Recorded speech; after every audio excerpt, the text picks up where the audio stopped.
Hey.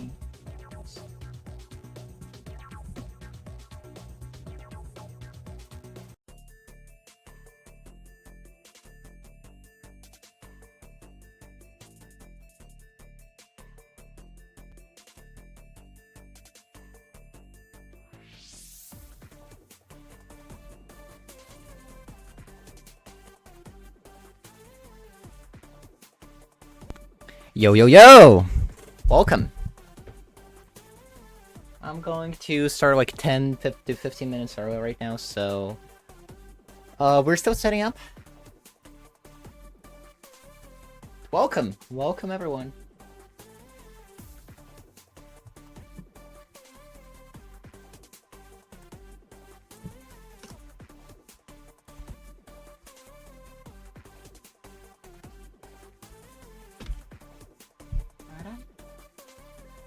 How's everybody doing? How has been the week?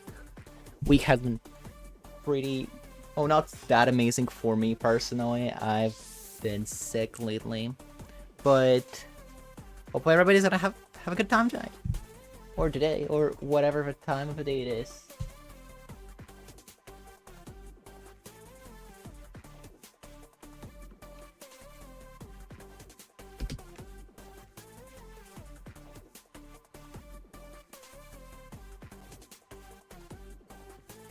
And I'm getting like a billion things right now in Discord. Forgive me for that.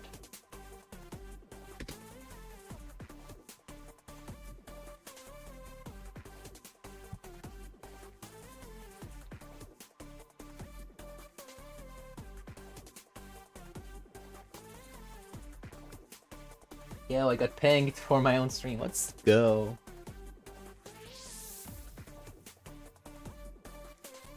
Okay, obelisks.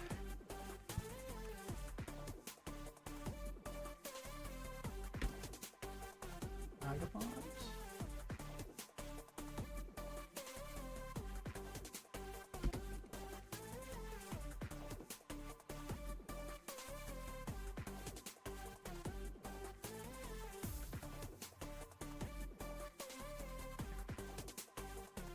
Just...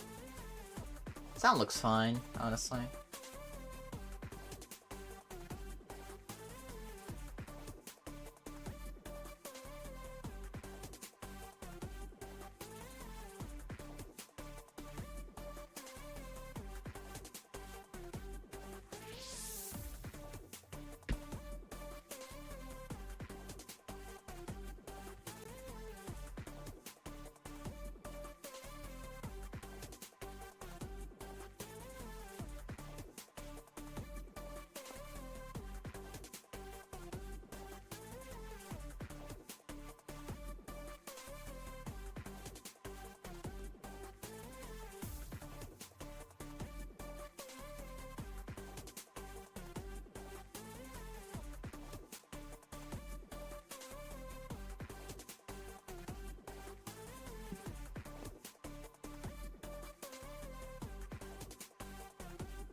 I cannot make content. I'm just kind of looking at my screen right now, just getting Discord. I should get like amazing content of like, yo, I'm looking at Discord, getting all the links up, getting everything ready. Copy the link, and then paste it. Let's go.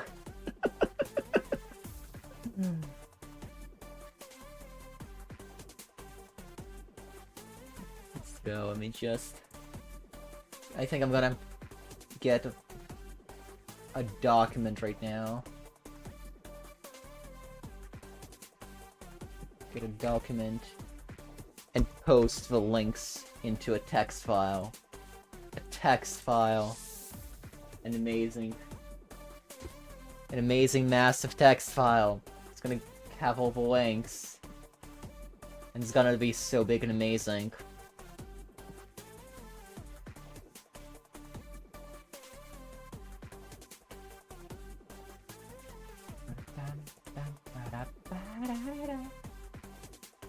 Like some bad words 10 minutes before tournament. What?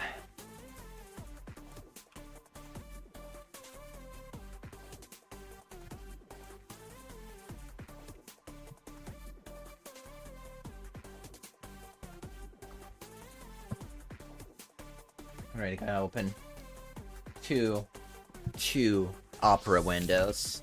Two opera windows. I do this. I open a new window. Two opera windows. Oh yeah. This is so stupid.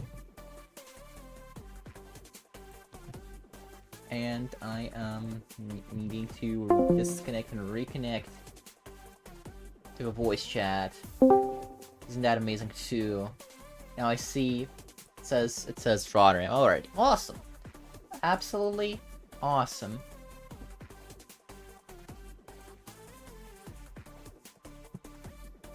Music is banging. Music is banging.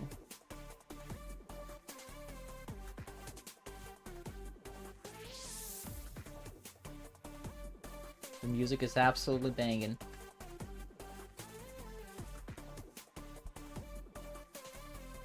Lord be landlord. That's just how it goes. Just, yeah, it hits right where it needs to. It hits right where it needs to hit.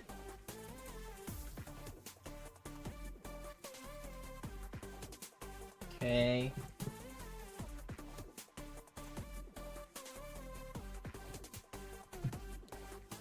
And I'm getting the amps now. Isn't that amazing?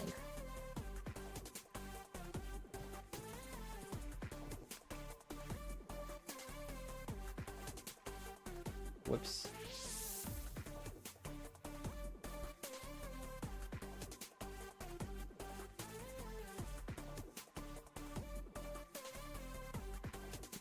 I'm copying the links and pasting them.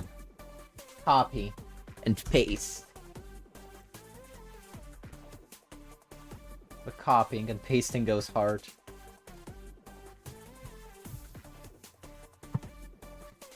Full automotive player team tournament, so true. Cannot disagree.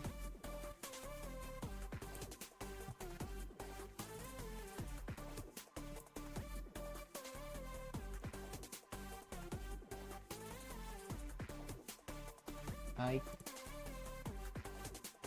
cannot disagree. It is indeed the VOD multiplayer tournament.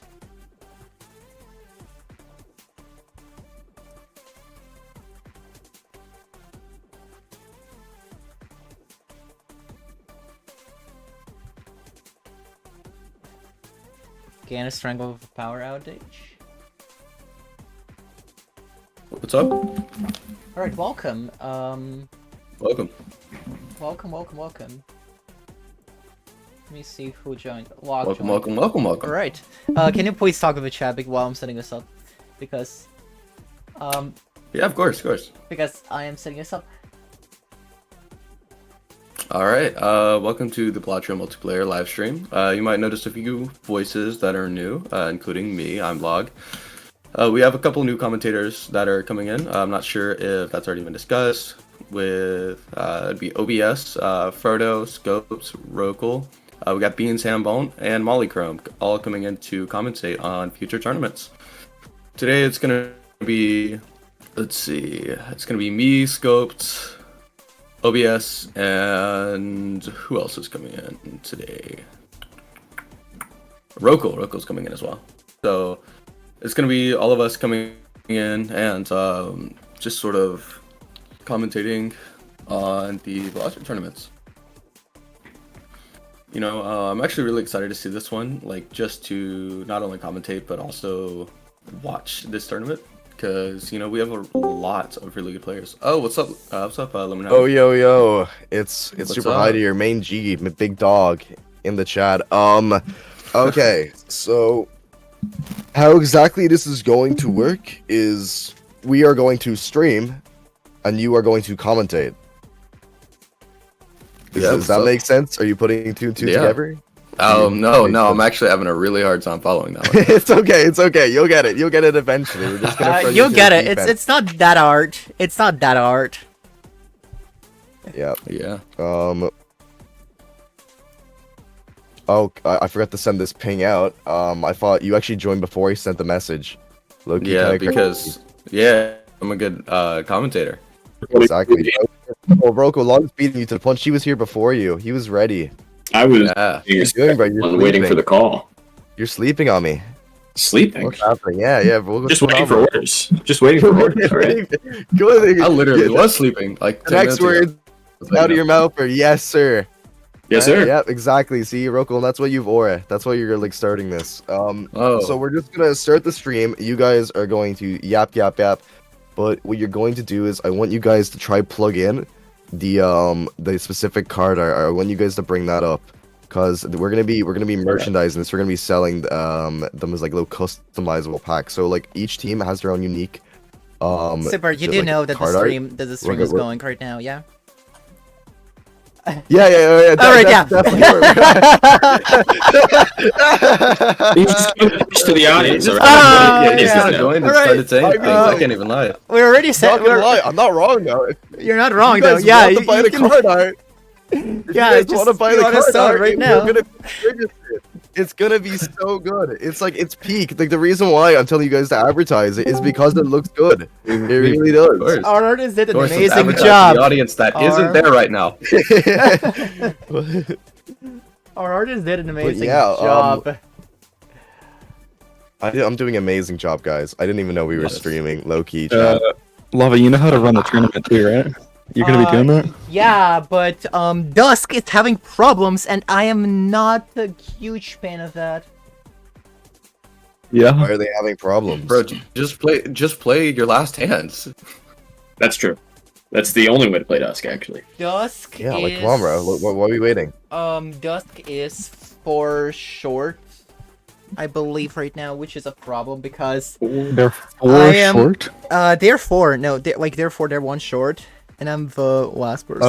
Oh, they're one short. Okay. Oh, and you're the last person. And I'm the last person. You're the last person. You're the last person. That's a shame, isn't it? Okay, so we're gonna multitask not 3 things, but 5 things. That's gonna be awesome. Yep. But it's okay. You're not expected to commentate. You're just hosting the stream. You can play. I Like need it's to totally s- fine. I You can need. kick back and relax. Yeah, this is why we have commentators. We have slaves. Like you make them work. Yeah, Real. it's just like I Orders. just. They don't feed me. It's more that I. You just gotta make sure the stream's have, up to date. The thing set up. I need to set up the thing right now. Lock in. POV. Lock in. Lock in. All right. So, anyways, guys. We're Let's gonna walk be in. starting soon the Balatro multiplayer team tournament. Low key, gangs. You see all these people, on the screen right now. It's gonna be packed. We've got so many big names here. Like Dr. Spectre. You guys know the guy who does the gold stick videos. That's No, him. I don't know him. No. and You then mean you you got don't know the best player in the entire world of Balatro Gold Stakes? yeah, and then you got this guy called Bean or whatever. I don't really care about him. He's like okay or whatever. Like I don't really mind. And then this guy called Virtualize. Like I think he made the mod or something, but low key don't even care about him either. But guys, look above him, the Lemon Legends. Do you see? It's super high here, the captain. Right? Hear me out, gang. If you see a Lemon Legend match, you put all your money on the Lemon Legends. Like that's all I'm saying, bro. I'll clutch up for you. Like, say less. But no, we got tons of people here. We've also got Zyno TV. Anyone coming over from his stream, he is here as well. And we just got a lot of good gamers. All these people are really good at the game. Like, they have no lives. All they do is sweat at Balatro multiplayer. I can't confirm that. Alex beat me on ladder like twice. So, For real, that guy for only real. plays Balatro. You know, I'm loving the support there, Bean Sambon. Let's make some lemonade, man. Yeah, oh, no, because he's on the Emerald Erosion team. He's probably gonna trash talk me. He's gonna try to say squish me. He's gonna milk me. What? Ain't no way. You're not getting my lemonade, pal. You're not getting it. Alright, I'm calling you out. Bean Sambone. Lava, I'm gonna run it then. You try and play while you stream. Good luck. Yes, this Alright. is going to be I'll run the tourney in Discord. awesome. This is going to be awesome. Please run it at least for now. I believe in you. But yeah, this is gonna be a lot of fun. Wait, I need to stream. Wait a second, I need to stream. Who needs Yep. to stream? What? I need to stream. Okay, Roko, I am Log, playing, I'm gonna but let you guys take it from here. You guys are in charge now, right? All right. Yes. I want you Absolutely. guys to take control. I know it's gonna be very, very sad when I'm not here, but I believe in you guys. Good luck. Yeah. All right. So what Anyways, games are we going to be starting with? Do we know what team we're going to be viewing first? You can pick anyone. I can do a random generator and stuff. But you can pick one. Well, it would be fantastic. It would be fantastic for us to see a Steel Scholars game or a Red Ramen game. Those are the games that I have my eyes on. Red Ramen has the highest ranked player on the current leaderboard on their team, and the rest of the team is no slouch either. Most of them are like in 500. So honestly, I'd be really keen to see a Red Ramen game, or we could go in on Orange Obelisk. Has a lot of legacy players, including Vagabond. Very good players. Vagabond and Obelisk and Cass. Honestly, I think Steel Scholars would be really interesting to watch as well because they're really big econ focused, and that can be interesting for new players to learn. Just that you can do anything with econ in this game. You can. That's absolutely a good idea too. Also, Dr. Spectred. If we could catch a Dr. Spectred game, that would be fantastic for I would assume the viewer retention. Of course. All these teams here stacked with very, very good players. Like I said, I would keep watch on that Red Ramen team. I think we're going to see a lot of high-level play out of the entire team they have there. They're perhaps the most sleeper team of people that you don't know. All right. Let's do this. Let's do this music. All right. So, let's just hope I don't screw this up. I get this here. Boom. We see the wheel. All right. So, my Nice. Discord is lagging, but this is how we're gonna select. So we're gonna select 3 challenges, and then we're going to select, and then we're going to select random deck, random stakes.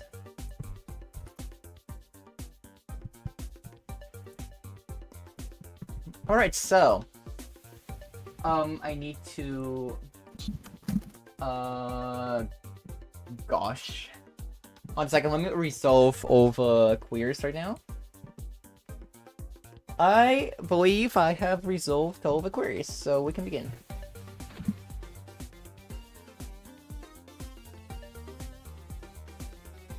I guess I have to confirm it to... Huh. The bot is not wanting to work, huh? No, why would technology ever work? What? Why would technology Especially ever on work? an important day. Yeah, it's just like... Yeah, that would be helpful. Yeah, it's just like...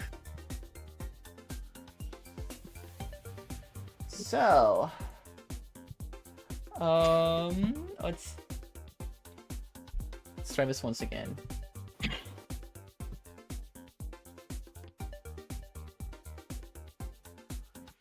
Start. Confirm. It's cooking. It's cooking. It's cooking. It's cooking up. It's cooking up something hopefully very good. But I am not sure about Somewhere that. the kitchen done? It's in the kitchen.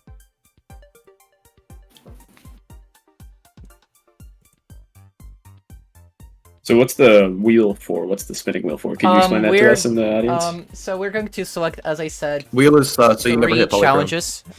3 challenges, and then we're going to select 2 random deck, random deck, random stake.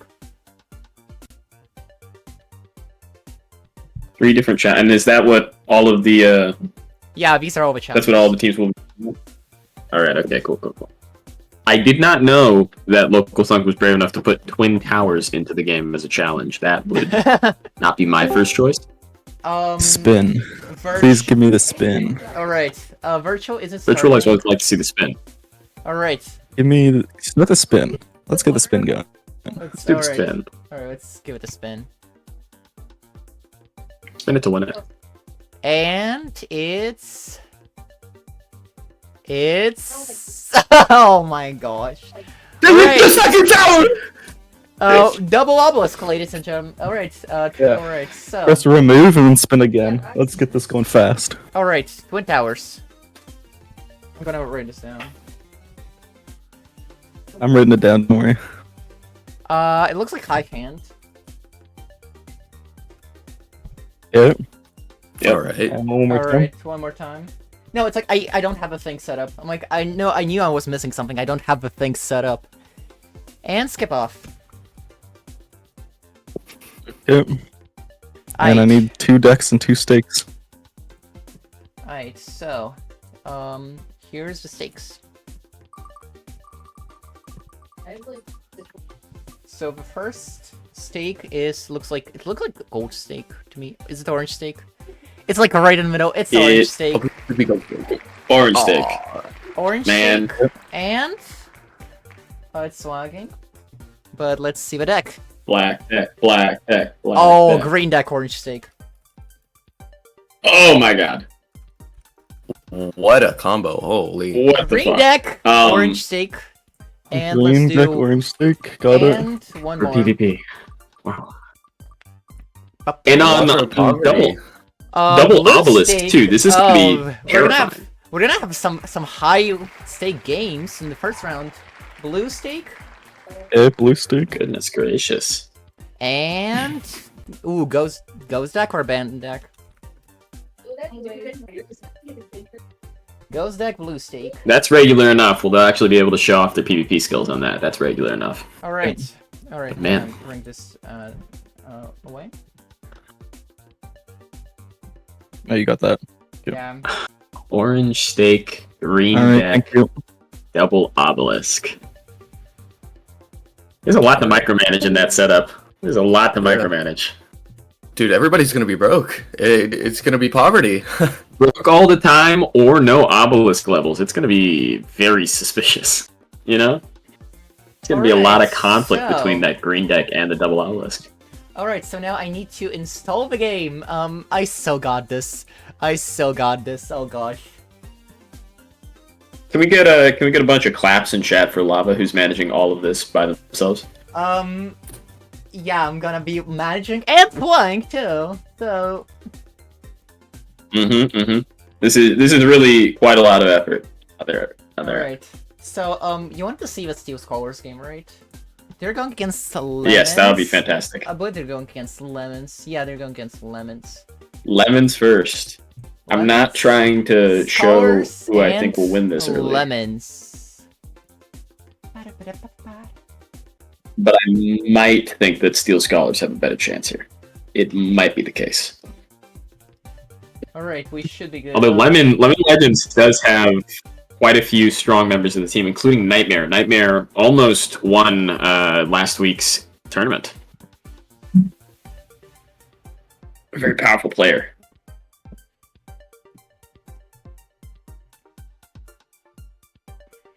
Alright, so we're getting ready.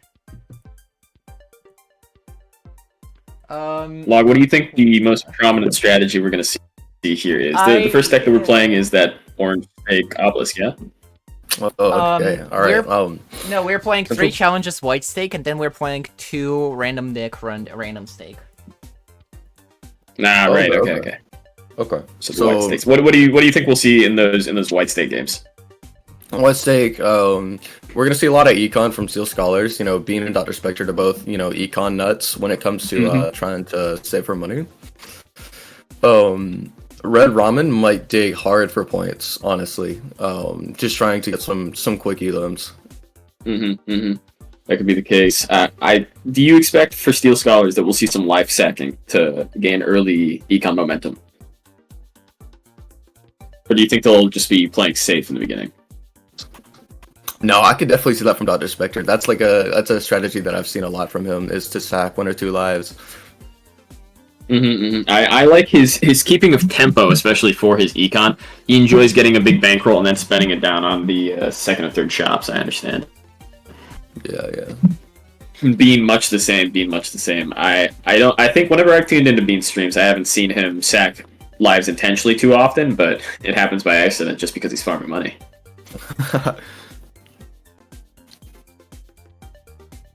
As for the rest of the teams, do you know anything about Emerald Erosion? I'm familiar with a couple of the players on there, especially Bogle and Alex. I've had to go back and forth with them on the ladder.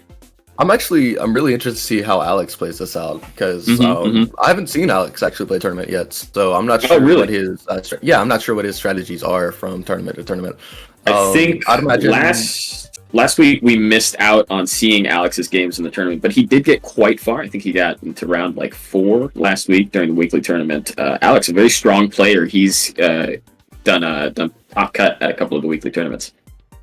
Good. Yeah, is he more like get him early, or is he econ focused? He plays towards the long game more. Long game? Okay, all right. Especially on ladder, although things can be drastically different in a tournament environment. You might want to go for early power, might want to go for some crazy plays, go for skips. Most of the time it's just been band for band. Good basic fundamental play from Alex. Yeah, Alex Bogle, Yami, Bean, Dutch Spectre, Molly Crown, we have a whole roster of just really good, not only short-term, but long-term players as well. It'll be very interesting to see what main strategies take the day. I'm expecting a lot of early power plays from all these teams, just given the tournament setting.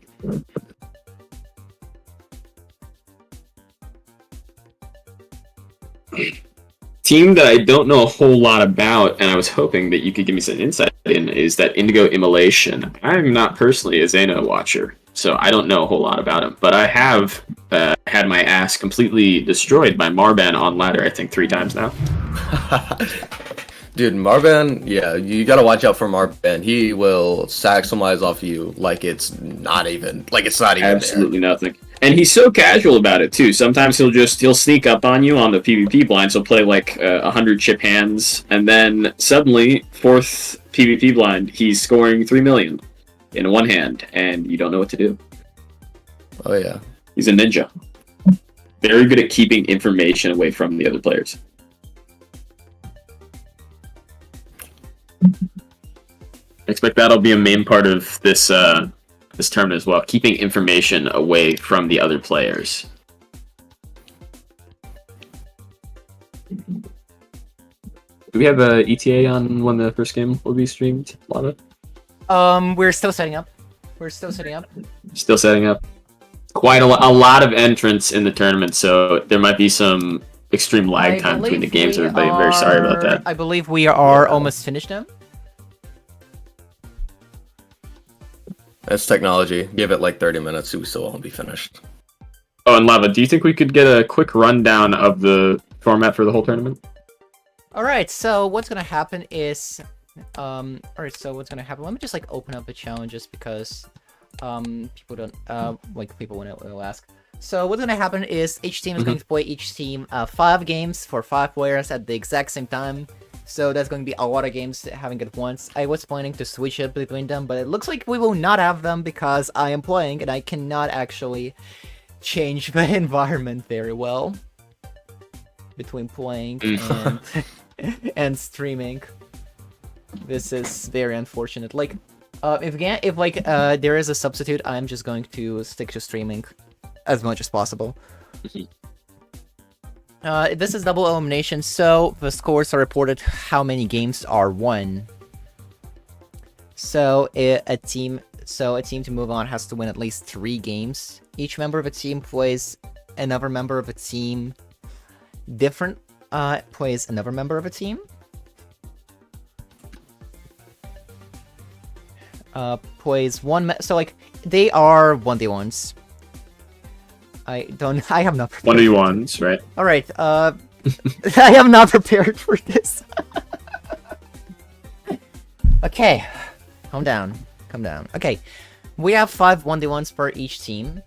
Whichever team wins more 1v1s advances to the next round. And there is going to be multiple games at the same time. Yeah, so we're not gonna be able to catch all the games. It's very yeah, unfortunate, I but, think you know. I wanted to focus on like multiple games at once. However, we're going to focus on one because I cannot do It'll anything definitely about be it. easier. It'll be easier for the audience to follow as well. As much as we Yeah, like to get a big. it'd be like an iPad baby with keys jingling in front of them. It's like too many colors, too many lights, sounds. Way too many. Way too many. So you said the tournament was double elimination, though, right? So Yeah. So yeah. Is that for the whole team or is that just for the player? For the whole team.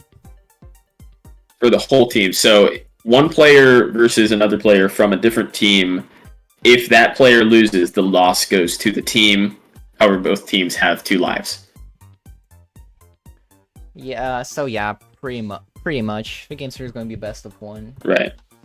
All right. So Right. challenge. And the teams will get to choose who plays against who. Yeah. Well, we don't know. We just pick like the challenges.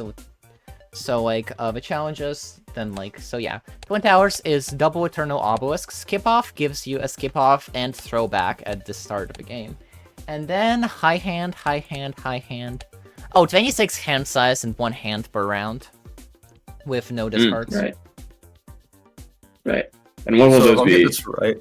Yeah. When do those come in? When do the challenges come in? Because The challenges is it just white stake for the first 3 games? yeah, white stake. White stakes for the first 3 games that each team plays, and then the challenges are the last 3 games. All right, so give me a person you want to see from the what do you say, scholars? Yeah, Steel Scholars. Sure, yeah, let's go for him. Which one? Which person do you want to see? So are they all playing again? Or- Jake, Virtualized, MK, Spectre, and Bean. Choose one of them. You want to go for Bean? Honestly? Let's see the king. Yeah. All right, Bean. Oh, I cannot stream. Can I stream Bean? I cannot stream Bean, I believe. He's... Okay. Okay. Who can we scream? Jake, Virtualized, or Spectre. How about those? Spectred? Let's zoom in on Spectred. Let's get a view in on that. Spectred. Spectred. Is that how it's spelled? My cook chat. It's spelled. I think I spelled it right, but I'm not sure. Spelled it wrong on purpose. Oh, did I spell it wrong? Obviously.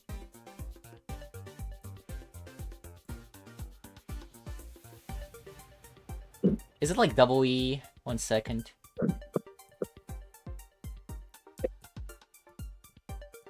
So... Oh gosh, who is Doctor going up against?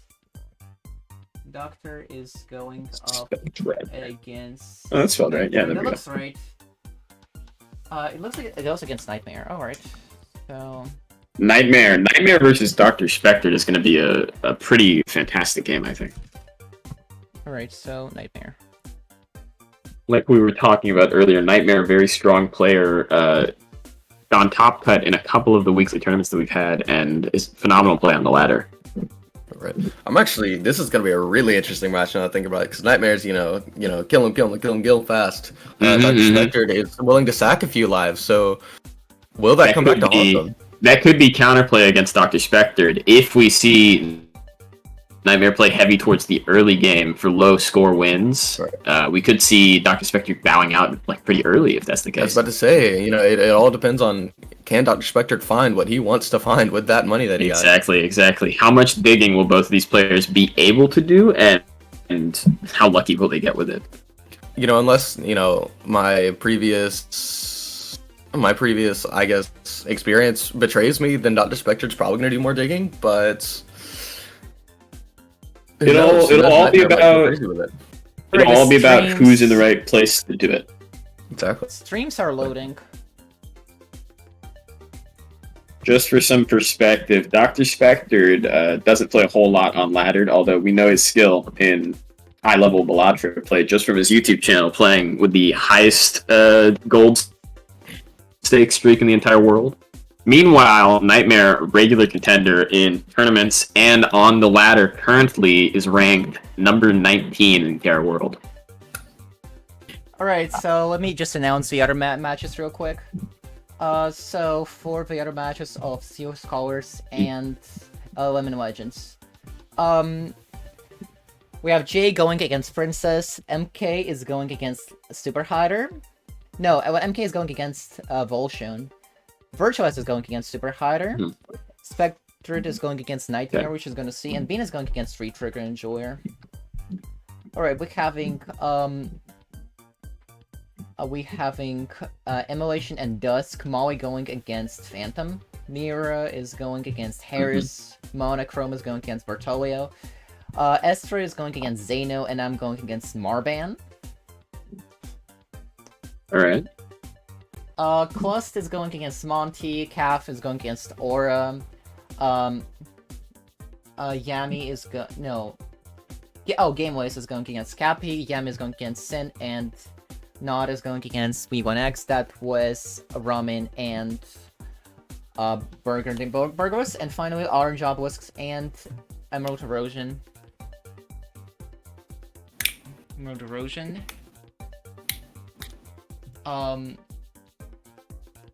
We don't know the players of these ones.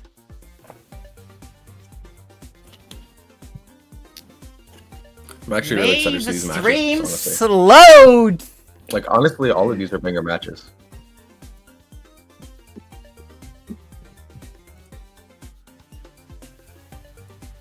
Maybe the stream's load. Alright, it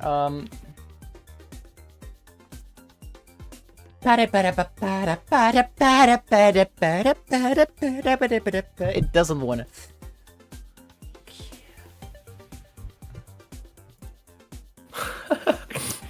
I'm I just think like, technical difficulties are going to be the theme of this we're tournament. having technical. Oh yeah.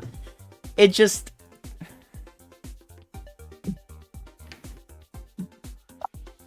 I love having the stream open on my other monitor and just hear lava going absolutely insane. I am going Completely losing it. insane.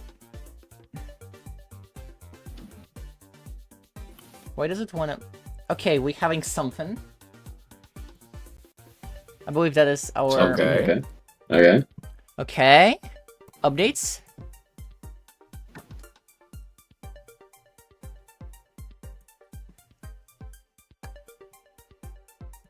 It's Maybe, gone maybe again. not. It's gone again. Okay, Opera. No, because why would technology ever work? What? Okay. Okay. Oh? Yes. Okay. Yes. Okay. Yes. Let's go. I'm Oh? so good at this. Let's Fantastic. go. Let's go. All right. Let's change the song. Let's change to this song. We're not having about her music because I don't have it ready. Oh, it's gone. Whoops.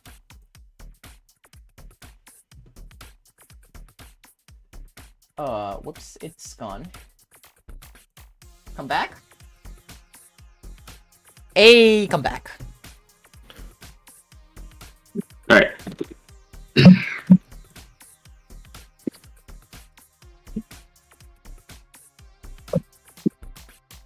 There won't be too much lag between the streams.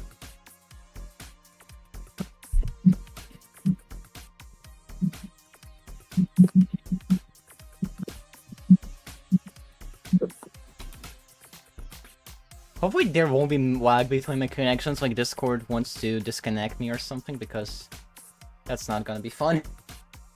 Oh. That would be catastrophic. Then again, why would anything work, you know? That's true. That's true. Alright.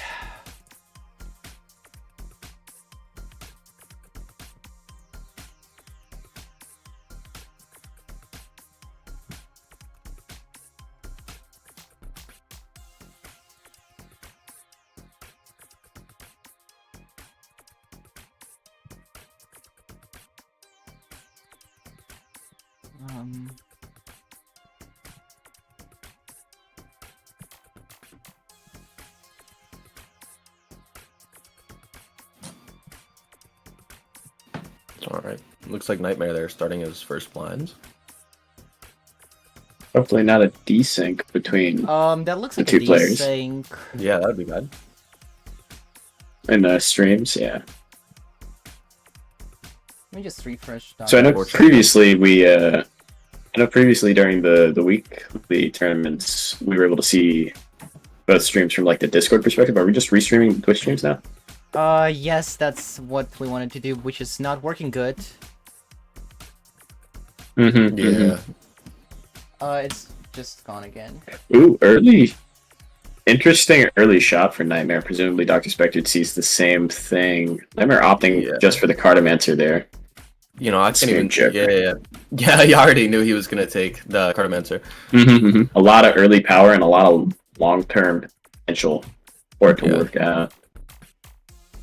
And at least the Smear Joker contributing a little bit to the hand type that he'll be able to play. Of course. Pretty identical moves from both players so far. Not a lot of divergence that you could see. I expect both these players will try to pick up the sale voucher, but it doesn't look like both of them will have the capital to get it and early power. Dr. Spectre could just grab it for a long-term play. Nightmare will probably have to get rid of that Smear Joker. Heavily considering it, you can see that he's thinking about the effects of a score. Nightmare. Oh, there we go. He grabs it. Nightmare going into the goad already. I thought Spectre lagging behind a good bit. Thinking more about the shop than Nightmare would. He has more decisions to make since he has more capital to spend. Exactly. But High Priest could get some early power on an early hand type that they would like to play. Nightmare, you know, helping out with the Smear Joker, helping him out. You know, you might need that score to catch up and, you know, hopefully not lose a life. But taking a life during the first the first PvP blinds, you know, that might not be the worst thing in the world for Dr. Spectre, you know, once again getting that money back. And early Eternal Obelisk shows it. Just a reminder that we're playing on orange stakes instead of white stakes like everyone's used to. Early Obelisk could be very interesting, but on that green deck, I'm not sure if you want to go with it, especially when you don't have a hand played to actually stack it against. I could see Nightmare though playing a lot of eye cards, and you know, could absolutely work. He does take it. Quickly. Could be something very, very good here. I think he might be playing towards flushes now, since he made those cards into clubs. Yeah. Would be easy. It would be very easy to get a flush leveled up and then never play it again. Would make using that obelisk a lot easier. Looks like that might be the strategy. Dr. Spectre also seeing that Eternal Obelisk. It was the first card in the first shot. Both players guaranteed to see it. It's an interesting play. I think he's going to analyze it quite a lot. If he doesn't take it and Nightmare is the only one with it, that is a huge divergence between the players' early strategy. Yeah, that could be bad for Dr. Spectre. But then again, it could be something, you know, it's a free Joker slot that Nightmare no longer has, so. Yeah, exactly. All depends on what else we see from these shops. Both players have, and Dr. Spectre takes the Eternal Pacifist as well. That is something that I don't even think that I would have ever considered. Eternal Pacifist. Pacifist only works during the non-boss blinds, but Dr. Spectre might be onto something here. It is orange stake, and scoring on orange stake can be really ridiculous. Yeah. So that early power and continued power from the Pacifist is actually going to contribute to having a very easy time during those blinds. He'll be able to farm a lot of money if he gets an Econ Joker. Of course. I mean, the only thing I'm worried about is, you know, just him taking the taking too many lives. Because especially he has that Eternal Pacifist now. You know, I'd imagine what he's trying to do right now is, you know, sack 1 or 2 lives off of, you know, sack 1 or 2 lives of his own from Nightmare. And, you know, just continue on and try and build up his scoring from there with the econ that he's gotten. But with that Eternal Pacifist, you know, you can't get rid of it. So you might have, you know, Nightmare could find 4 blueprints, and Dr. Spectre can only find 3, so, you know. All about the potential long-term play. We do see the mail-in rebate bring on Nightmare Shop here. That's a very strong Econ Joker. Yeah.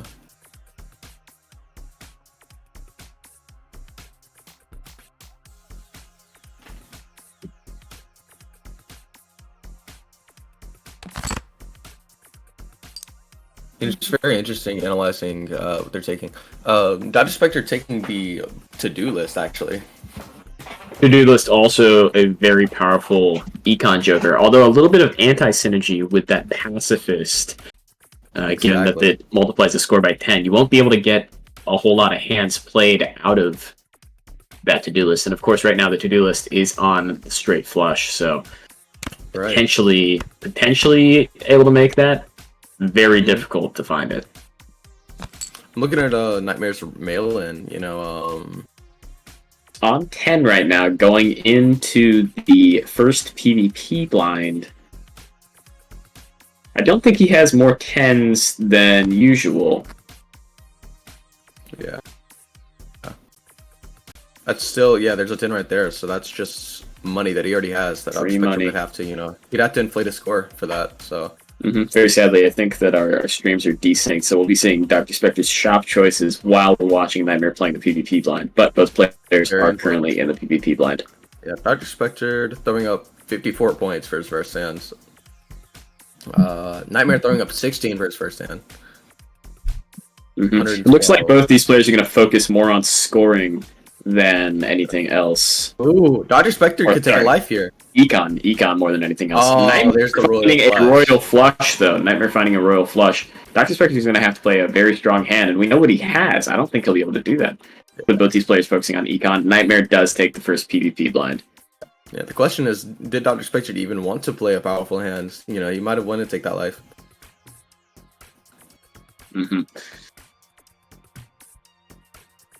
Very sadly, it looks like we're super desynced, so we're probably going to be keeping an eye yeah. mostly on Nightmare's games here. Yeah. Nightmare's actually able to play these straight flushes pretty consistently because of that smeared Joker right now. Exactly. I mean, that smeared is actually helping him out a lot with building that that obelisk. He can sell that smeared later after he's built up a bunch of, you know, Exactly. random hands on his obelisk. Well, if he can play more straight flushes here, that's basically completely free real estate. He has 13 flushes played already because of that early smeared Joker pickup, and smeared Joker still makes finding straight flushes easier to play. Once he gets rid of that smeared Joker, he'll basically never play straight flushes ever again. And that will have been, if he gets it to 13 uses, that would have been 2.6 times molt on that obelisk just for free. I'm really curious about how many high cards Nightmare's played. You know, I don't think he's played. I don't think he's played nearly any so far right now, but that could be his ultimate high-scoring hand. Dr. Spectre, he's conflicted in his shop here. He's gonna take the chip Joker, Crafty. Joker, yep. Could help with scoring on those flushes early. Yeah, going back to the high card ramble about Nightmare, you know, if he finds a Baron Blueprint Mime, you know, the pivot could be insane. Absolutely, yeah. Mime with just charioted cards, just with those steel cards on the bench, could still be a very, very powerful strategy. Exactly. You know, I'm not seeing as much movement on Dr. Spectre's cards as I would normally think. Never mind, there's a Flesh House right there. Yep, the second you say it, it happens, right? Yeah. Flesh House, it's like Pacifist contributing to making that score look larger than it really should. But 50,000 that is Exactly. one more hand type that is not often played to stack that obelisk. Exactly. Dr. Spectre, the potential on the obelisk looks quite a bit lower than Nightmare's potential on the obelisk. I think he only had about 5 flushes played and no super duper high hand type played. Yeah. The potential for that obelisk is just lower than Nightmare's potential. Exactly. Nightmare can play just about whatever he wants now, going into this blind.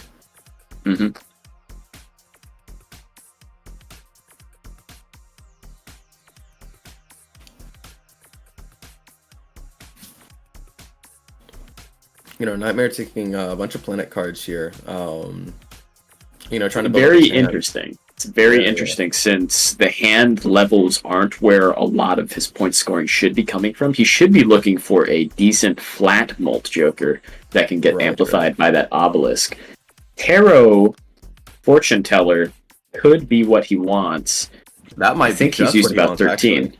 think he's used about 13 cards multiplied by 2.8. Like That's Cartomancer quite and Mail-in high. Rebate are so good. He has to skip it though. Opts to not take it though. Now we're Yeah. waiting on Dr. Spectre. Sadly, the streams are a little bit desynced on our ends, so we have to wait a little bit longer to see Dr. Spectre's POV on that shop. My question Spectre, is highest Dr. card Spectre played is- gonna be, yeah. You know, is he gonna spend Highest- so much time in the? Oh no, go ahead. No, the highest card played for Dr. Spectre is that high card. Okay. At 10 played. So he'll have to struggle a lot to find hand types that aren't the high card. Nightmare not having that issue. So that's the main difference between these two players right now. Now I have seen this done by Dr. Spectre though. I've seen Dr. Spectre pivot into pairs, which is like pairs and two pairs, or something that he's pivoted a lot with Obelisk. Absolutely. Dr. Spectre known, in fact, for playing every game as if his main hand type would be pairs. Yeah. He's very comfortable with that dynamic, very comfortable with that. Yeah. Now, a question arising here is Dr. Spectre gonna get bit by the timer? It is very interesting to see. I don't think he will, since he's only this shop away from the boss blind. He's plenty of time to make his decisions. But Exactly. it's a legitimate question. Yeah, I mean, it is counting down. We're at 39 seconds, you know. There we go. Took it. Let's actually look at the econ difference. Just in this shop alone, you know, even though it's desync, we can see that Dr. Spectre is $29 and that Nightmare has 9. I believe he entered the shop with about $50, Dr. Spectre. Nightmare, I think, only entered the shop with a little over 20, right? So yeah, this is going about as exactly as I expected, honestly. Exactly. If Nightmare... Okay, discarding that flush. For a second, it was scaring me. If he had played that flush, it would have reset his Obelisk. Yeah. Three times even though these players multiplier. even though these players are really, really good, you know, they're not prone to newbie mistakes. Or, you know, they're not immune to newbie mistakes. It can happen to anybody. A bad draw can absolutely destroy any strategy you have in this game. Yeah, not even that, just like, not even thinking, and just playing that flush, you know, you say, ooh, you know, flush, can play that, and not even thinking about the Obelisk. It looks like Dr. Spectre is still playing towards the eco. He knows that he doesn't have the power to beat Nightmare in those boss blinds right now. Oh, yeah. He's really just looking for the loss econ and for the full mail-in rebate value. Dr. Spectre is going to leave this PvP blind with around $57 after that loss bonus. Yeah. That's going to be a lot more compared to Nightmare's $25. Nightmare opting to just hold it for interest going into the first small blind of the ante.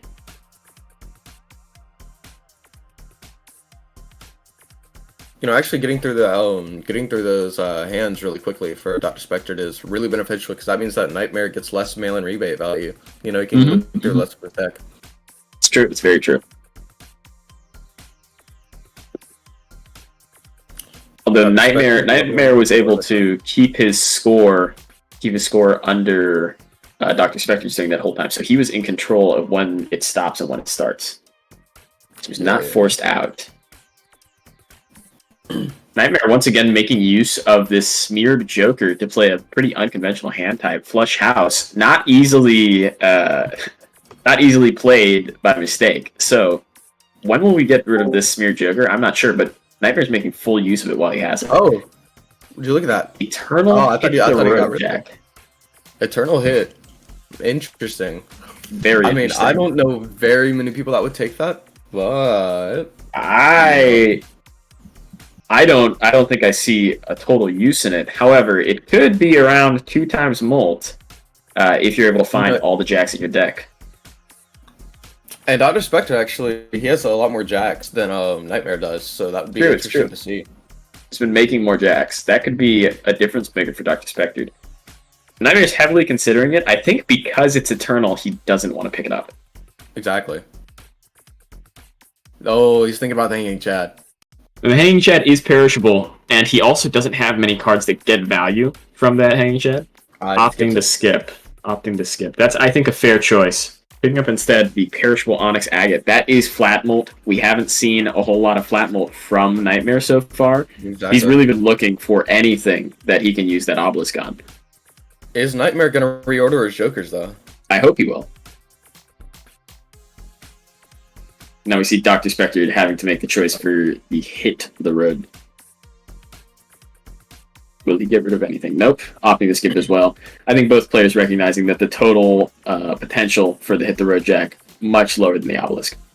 Dr. Spectre looks like he's developing his 4 of a kind build actually. You know, taking a whole bunch of 4 of a kind Mars and but not making a lot of actually playing cakes. it, so, yeah. Yes, I don't think he's ready to go all in on the obelisk yet. I think he still wants to farm for build potential. I think his high card is at 17 played right now, which is much higher than Nightmare's total potential. It's about whether or not Dr. Spectre will actually be able to get there since he has that pacifist. That probably won't allow him to level up the obelisk as much as he would want.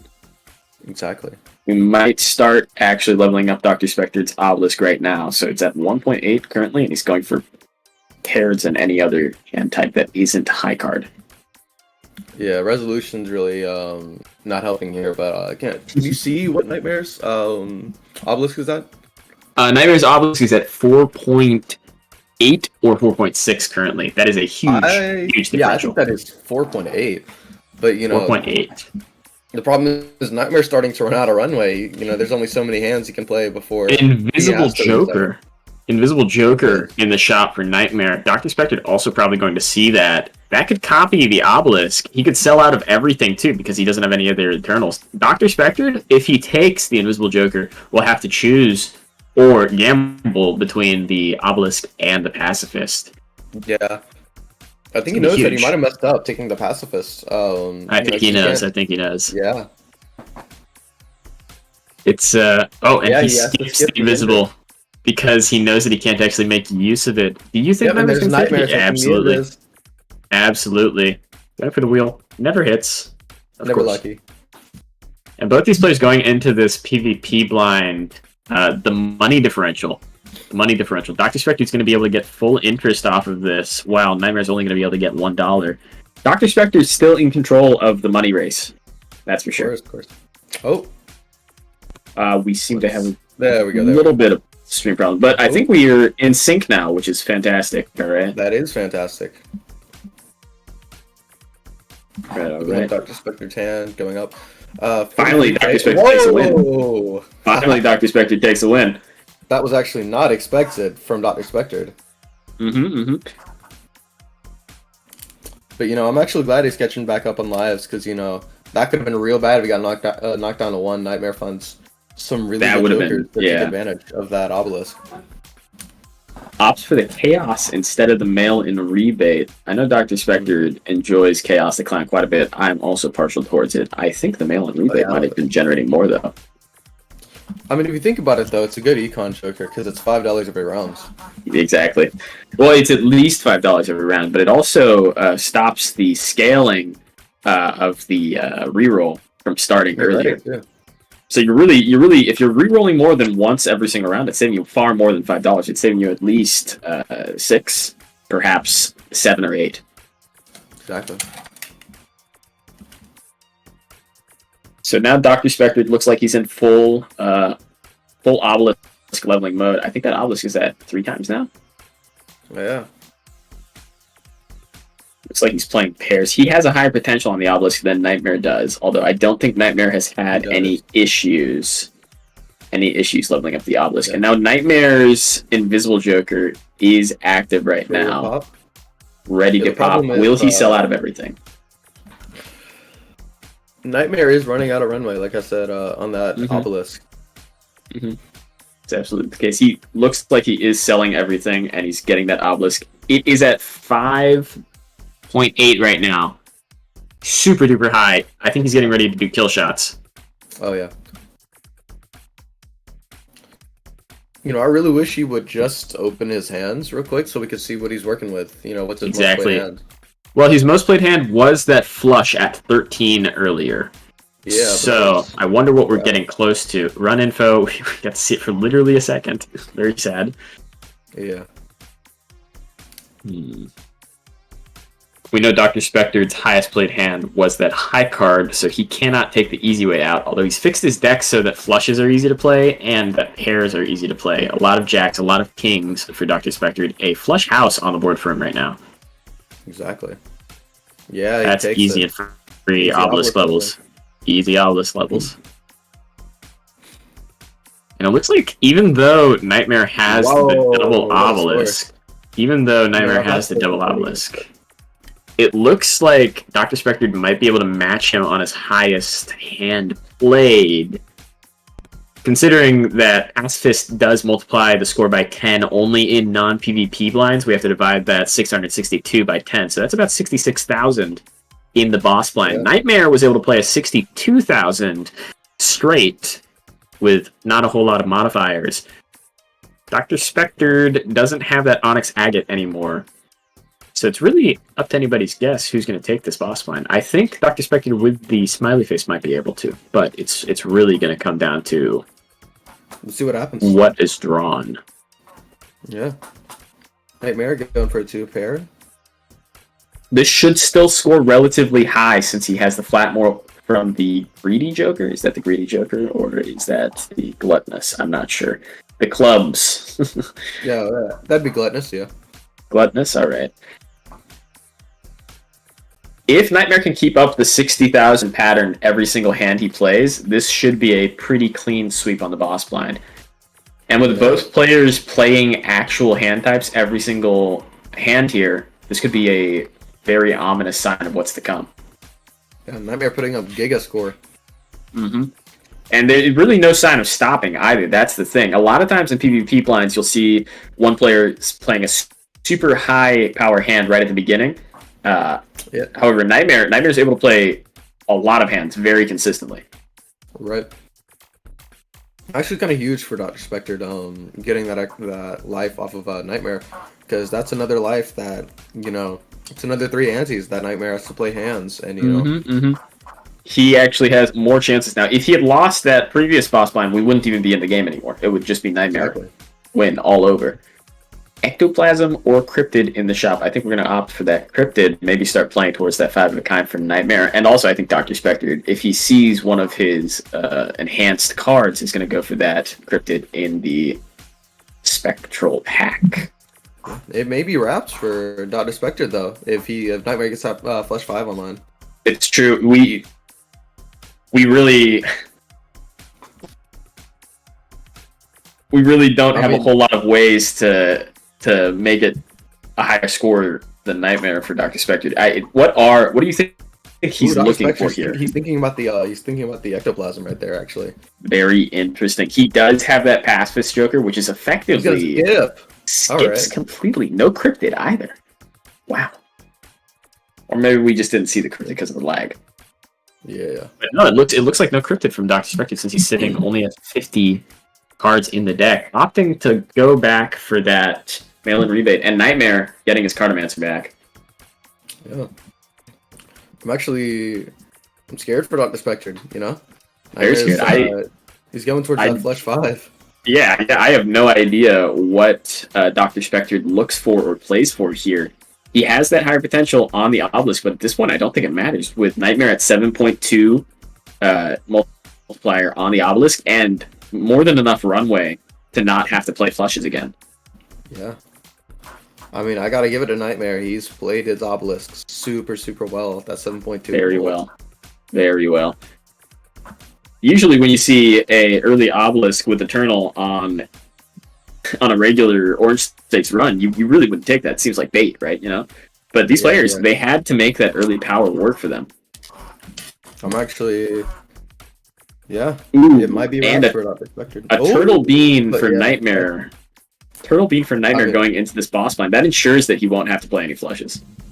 Yeah. I think it's over for Dr. Spectre. It very well could be. He needs some immediate power here. He needs more than that Turtle Bean. He needs more than that Nebula, that's for sure. He does not have time to level it up. Unless, of course, he gets, like, what, 20 planet cards? Even then, that's only 2 times molt. Yeah. His Obelisk is also, I think, only at 4.4 times for Dr. Spectre. Yeah. That's about half of what Nightmare has, and Nightmare has 2. This is a very, very, very insurmountable lead. Yeah, and that timer's actually heating up at Dr. Spectre. He's still in the big blind playing. He's got 80 seconds. No wheel hit either. A polychrome could have made a minor difference, but at this point, it's just really not what we're looking for. Yeah. Certainly not enough. Nightmare's even so confident about this boss blind, I think, that he's going in with the Cartomancer and not looking for any more power. I'm actually, yeah. Smeared Joker holographic could be some points scoring and could allow Dr. Spectre to play flushes easier. But at this point, he's not looking for levels on that obelisk. He just needs to play high power. Yeah. Looks like Overall, looking back on the state of the board of what was played, it looks like this pacifist is really coming back to bite Dr. Spectre in the ass. Yeah. He wasn't able to take that Invis Joker, wasn't able to double his obelisk potential, and he started scaling that obelisk a lot later than Nightmare was.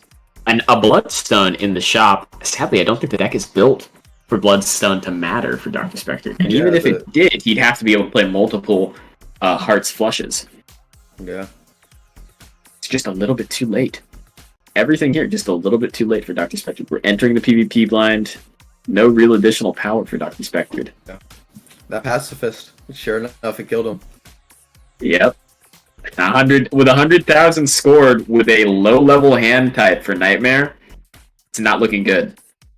It really is not, considering Dr. Spectre. Most he could possibly hit is like 70k. Mm-hmm. Let's keep in mind, this is with basically low-leveled hand types all the way for Nightmare, and really no flat mult jokers. He's got that greedy joker, but that's only providing about, 6 to 9 mult every hand? Yeah. And he's not allowed to play flushes. If he had found a more consistent plus mult joker, this could have been an even bigger blowout. Oh, yeah. There we go. Dr. Spectre getting his flush house online. Highest power hand that he probably can go for here. Yeah. Significant doubts about whether or not it'll be able to beat that 600,000. Only 148,000 for Dr. Spectre there. It really does not look like he can match the 647,000 put up by Nightmare.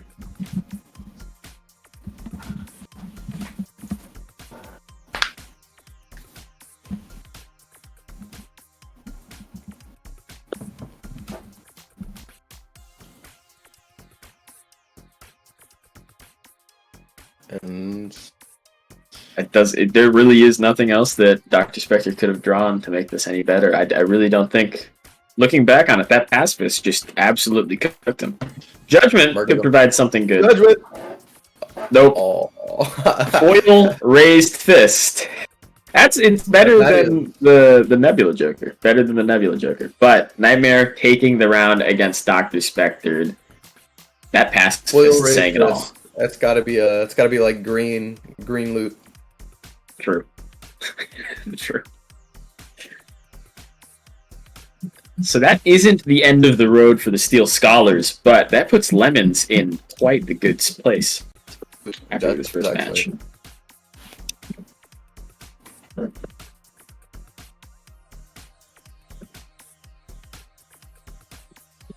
Alright, Lava, what does the bracket look like after this first round? Can we get an intel report on everyone else's games? Second. I'm having trouble with technical difficulties right now. Gotcha. So I'm gonna do this. Who's up tackling big difficulties? 1 second, I'm gonna get everything up. No, it's my computer's barely working right now, which is insane. It's true, playing the game while streaming the game. No, it's like barely, multiple people's games would. It's barely working, in general, right now. Oh man. Oh, that's not good. I am not playing this game anymore, ever, probably, while streaming. No, Lava ejected by computer. Interesting. This is insane. I cannot play this game. I think we can hear it in the background too. That's actually that's crazy. Alright, so score's getting updated as we speak right now. Is there a bracket that the chat can look at 1 for the second. whole thing? Do we have a bracket like we do for the tournaments? Or Give me. It's my computer's running in 10 frames per second now, permanently. So makes sense. Makes a lot of sense.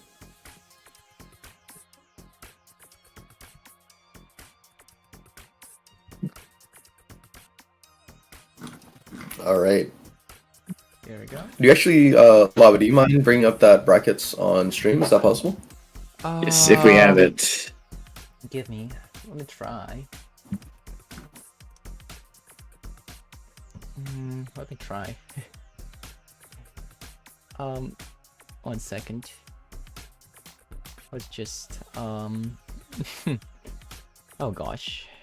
So I do this. I do this. I do this. Paste in. I cut this. I put in this. And hopefully now that if I bring up this window and do this, you should see it. Yay! Cool. Wait, why is it single Does that have elimination? the? 1 second. I was gonna say, does that have the game Oh, 1 second. that was played? I also don't think that might be like the other side of the bracket too. Yeah.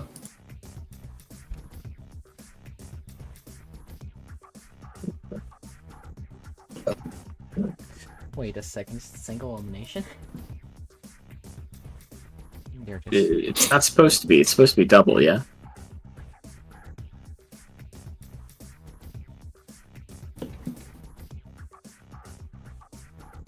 Gotta love technical difficulties. Yeah, please bear with us, folks. It's a lot to do for Lava, really.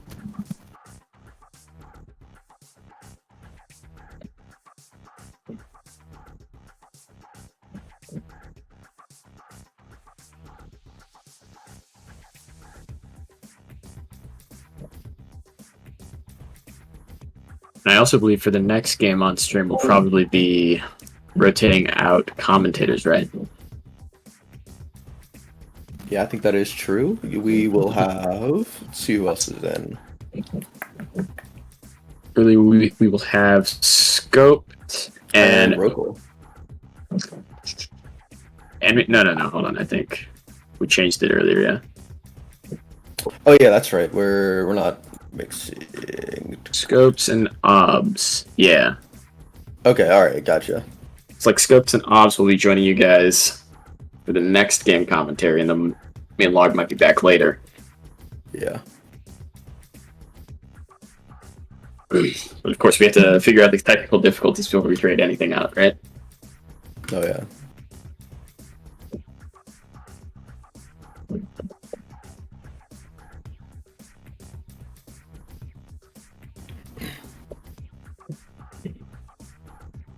Let's do a little bit of breakdown of what we saw last game. Obviously, the biggest choice between those two players, the biggest difference was that Eternal Pacifist pickup from Dr. Spectre versus the double obelisk from Nightmare. What do you think was going through Dr. Spectre's head when he picked up that Pacifist?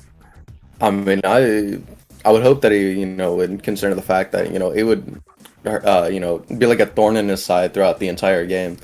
Considering that eternal tag.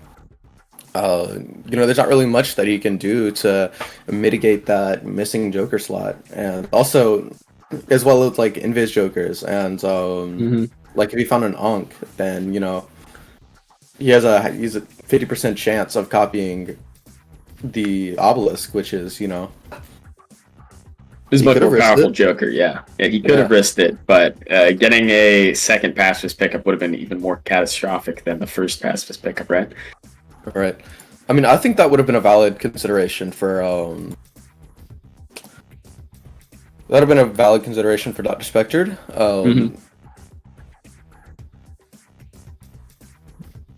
You don't need to be a sub anymore. You're okay. Fantastic. I'm saved. Okay. Just so you know, just making sure you know. Can we get the wheel spins? And I'm gonna We are spinning the wheel now. Spinning the wheel. It's like we're from Gambling. scratch and let's go gambling. Fantastic.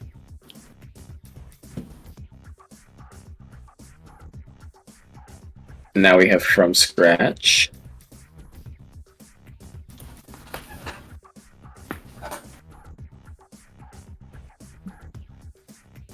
Chore list.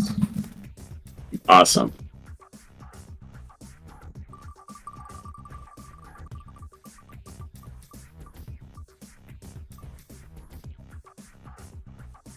Black stake. So pretty low stake actually. Looks like we'll be trading out commentators right now. So, Obs and Scoped gonna come in here, and we're gonna leave you guys. You'll be in their very nice and considerate hands. Sorry, I missed What's that. up? What was that? What was that second challenge? I think it was from scratch. From scratch. It was from scratch. Let's go gambling, and then chore list. Yeah. Yep.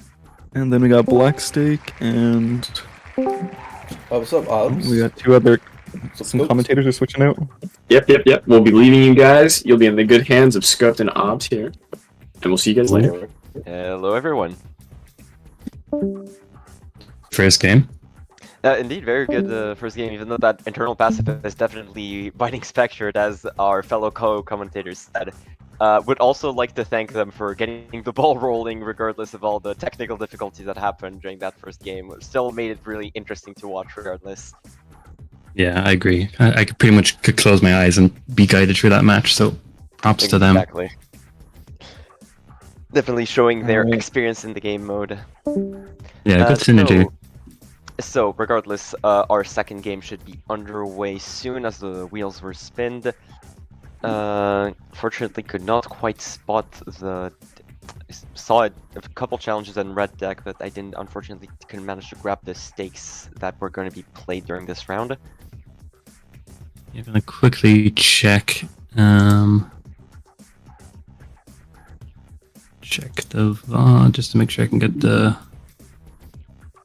Yeah, it's been interesting. That previous game was a good, good starter for us because it kind of goes to show the kind of plays that are going to cost you in this. Because a lot of the players in this are going to be big names, and one simple decision, which I think Nightmare using that invisible Joker to dupe that obelisk and just wiping their whole slate to get that double obelisk, honestly won them the game. Even the pacifist did hinder Dr. Spectre, but I do think that obelisk play was huge. As much as before continuing the analysis, our host has asked us to choose a team to spectate for the second match. Do you have any preference, so Obs or? Ooh. Red Ramen could be interesting, as Yeah. the previous casters said, they're currently have the highest ranked player on the team, in the tournament and ladder in general. So it could be interesting to spectate that. Otherwise, possibly Orange Obelisk, which I was informed lost their first match, I believe, sent in losers brackets. Wow. Yeah. I did see that in the chat. Maybe I got baited by a chat member, unfortunately. Well, that's what they're there for, to be fair. Exactly. But regardless, either or I feel would be quite the interesting matchup to spectate. I'm gonna quickly check if I can get all of our wheel spin information Of course. up. It would be handy.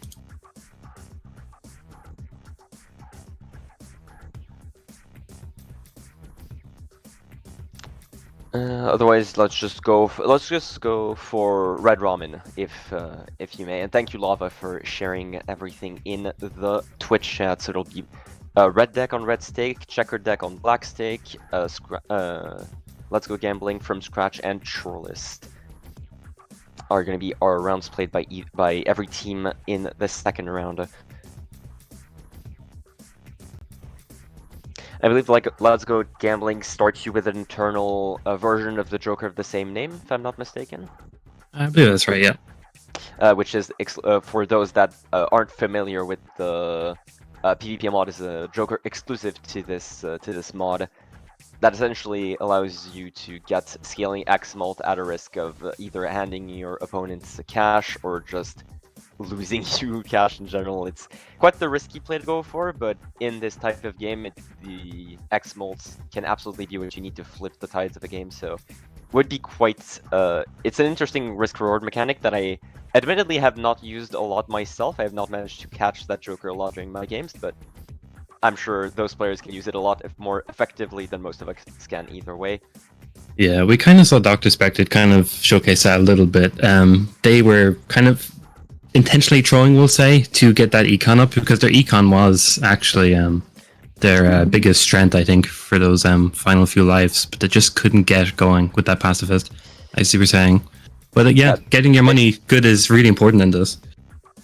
Definitely helps that Nightmare just managed to scale that obelisk way earlier, and as soon as it was caught, it was already at what, times 6%? Times 6? It was already like times 36 after the copy. Yeah. So it's pretty much curtains. Brutal. So yeah, we're gonna see. We're probably gonna. I feel like the best Joker you can get at the beginning is like a mail-in rebate. The way I've been watching these players, you need to be able to see as many cards as you can as soon as possible. Because if you don't see it, your opponent will. Just in general, anything that gives you a lot of early econ is pretty much necessary in those games. Just getting as many options as possible, widening your horizons. Cluster game lays. Let's go with Clust. Let's go with Clust for Red Ramen.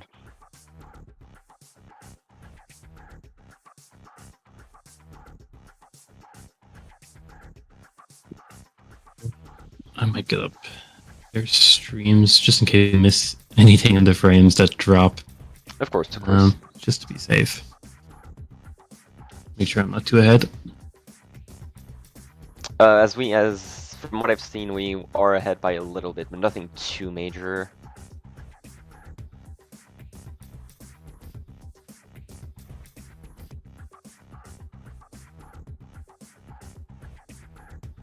But yeah, any teams yourself that you're been looking at? You think are favorites, or you think are kind of underdogs in this? Admittedly, I feel like every team has their chances. Obviously, you have your favorites.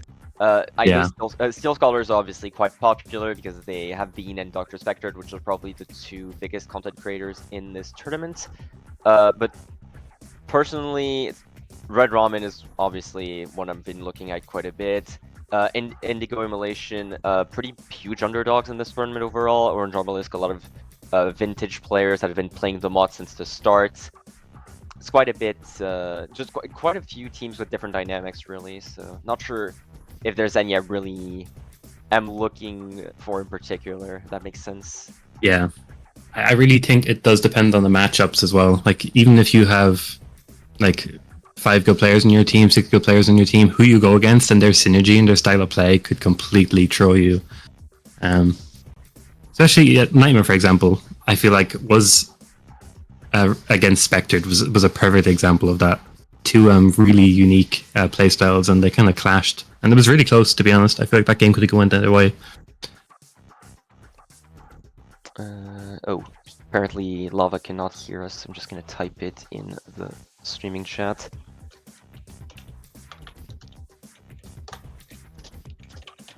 There you go.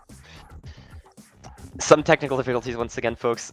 We are a lot of stuff to manage just overall. Yeah, I mean, great job maintaining the stream with the hindrance that's going on right now for you. Yeah, absolutely. Quite a bit of props for Lava just in general to be able to maintain all of that as we are going to get our POVs going into this next game. Which actually I'm also interested to see, since we don't know the specific players and their matchups. I am interested to see which of these 5 game modes, quote unquote, we'll see being played. I feel like From Scratch is probably one of the most interesting ones. Just having that stone card half Joker, and pretty much having to start from scratch, quote unquote, just allows us to see a lot of skill expression and just seeing the decision making that a lot of these players go through.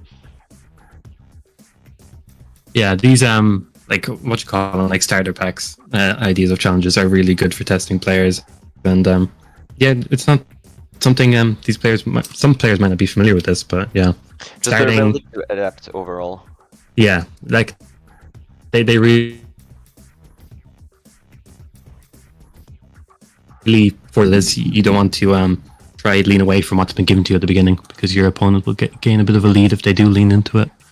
Which is that's also a really interesting factor of PvP Balatro is the fact that pivots are pretty hard. They're hard to pull off. They can absolutely turn the tides of a game. But we'll stop and focus on the current game going on right now. And it's actually going to be Let's Go Gambling, which is the challenge that is played by those two players. So, as a reminder for our audience, this challenge starts you with all lucky cards, an internal Oops All Sixes, and an internal Let's Go Gambling, as the challenge is called. Quite the interesting Joker, as we stated. I'm not sure. What's your opinion on it, Obs? Actually. Yeah, it's a weird one. Obviously, there's the two sides of it. I do think, like, especially picking it up is a different story, but being given it and it being eternal, and especially being rental. I mean, gambling does cost you, so it should. But it is a bit of a time cost. But you can put the odds more in your favor to a point where it's not gambling anymore. Like we could see in some invisible jokers duping that dice. We could see another Let's Go Gambling, and you kind of just lean into that. So it's really about the avenue that they take with it and what jokers they pick up. Our stream's unfortunately dying a bit, but before that we did see both players grabbing the gift card immediately, trying to play 5 cards pretty much any chance they get, trying to get that money shot as soon as possible. The sooner you can get that money shot from the lucky cards, the sooner you can just get your econ expanded as much as possible. So playing those 5-card hands like straights, flushes, etc. are really important at the start, I'd say. Yeah, especially things like Hanging Chad. Obviously, Lucky Cat is something you want to be seeing in the shop. Anything to just increase the amount of times you can get your cards played, especially. Possibly Bloodstone with the Eternal with the Oops All Sixes, but you do have to do quite a bit of deck fixing for that, so possibly a riskier play than the others. Yeah, we do see a bit of mult for Clust, and we see Bootstraps and Gift Card being picked up, which is nice synergy. Indeed, selling Clust choosing to sell his gift card early, interesting. Probably just getting the temperance value that he needed out of it and selling for that Gluttonous Joker and keeping more of interest. And here we see actually that money shot that I was talking about for Clust. So now getting that 5 interest immediately and just being able to get started on his econ as he buys the seed money and the mail-in rebates. So we're gonna see a lot of money coming from Clust. Probably feeling bad about not picking up those bootstraps if he even saw them at all. Yeah, those bootstraps are going to come in huge. And funny enough, it's actually Clust that's kind of doing a little bit better on econ right now. They were at about $30 a moment ago, but they did kind of splurge a bit there in that shop. But they're both fully lined up now with their jokers.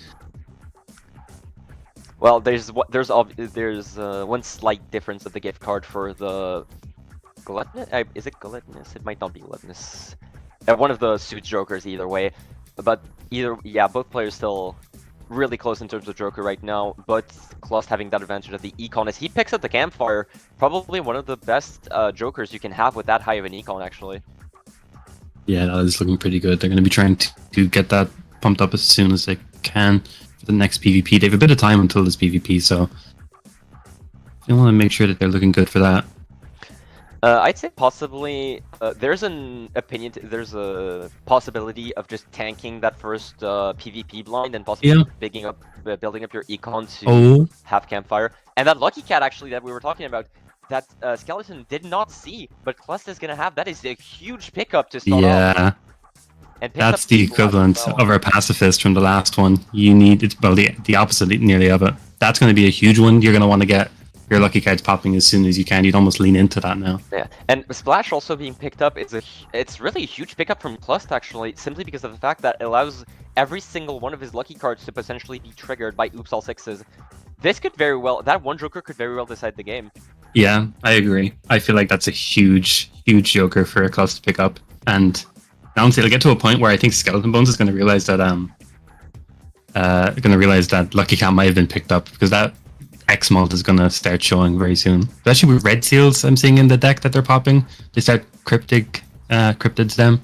Yeah, we Be did see crazy. a spectral pack being opened because of the stream being cut off. Unfortunately, we cannot see it, but that red seal is going to matter a lot if they can manage to copy it through depths, especially for clusters here. But we do see that campfire being pumped up a little.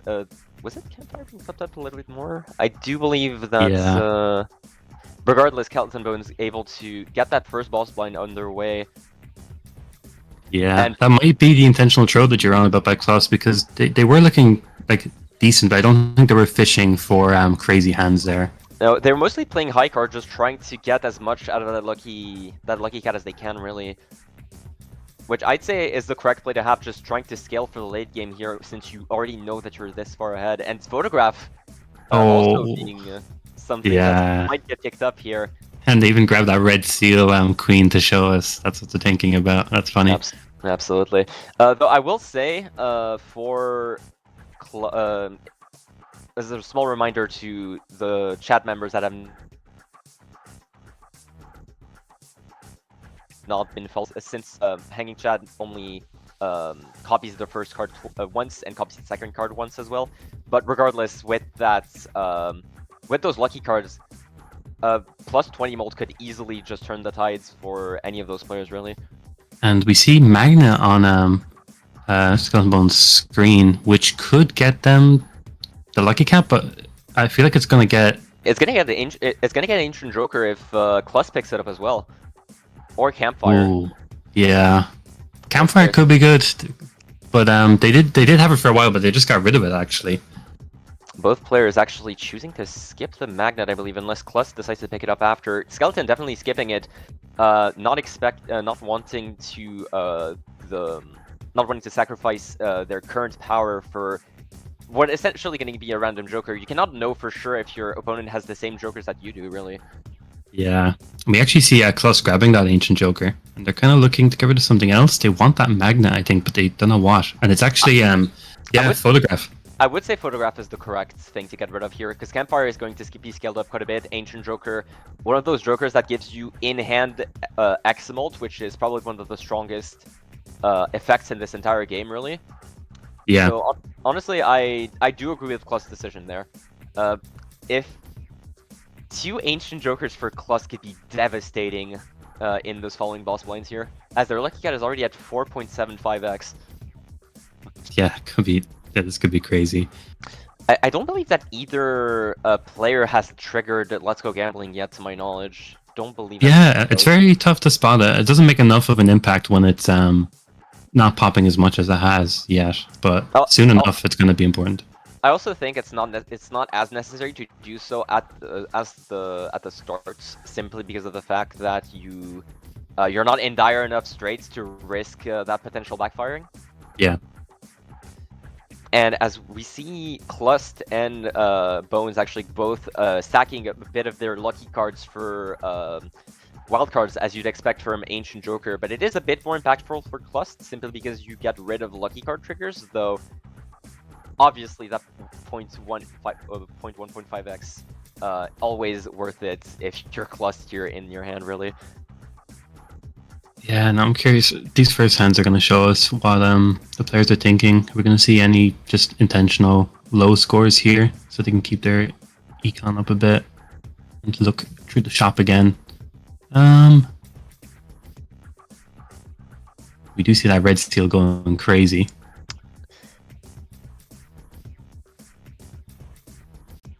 Yeah, we're not seeing any crazy hands yet. There's just a bit of fishing, obviously.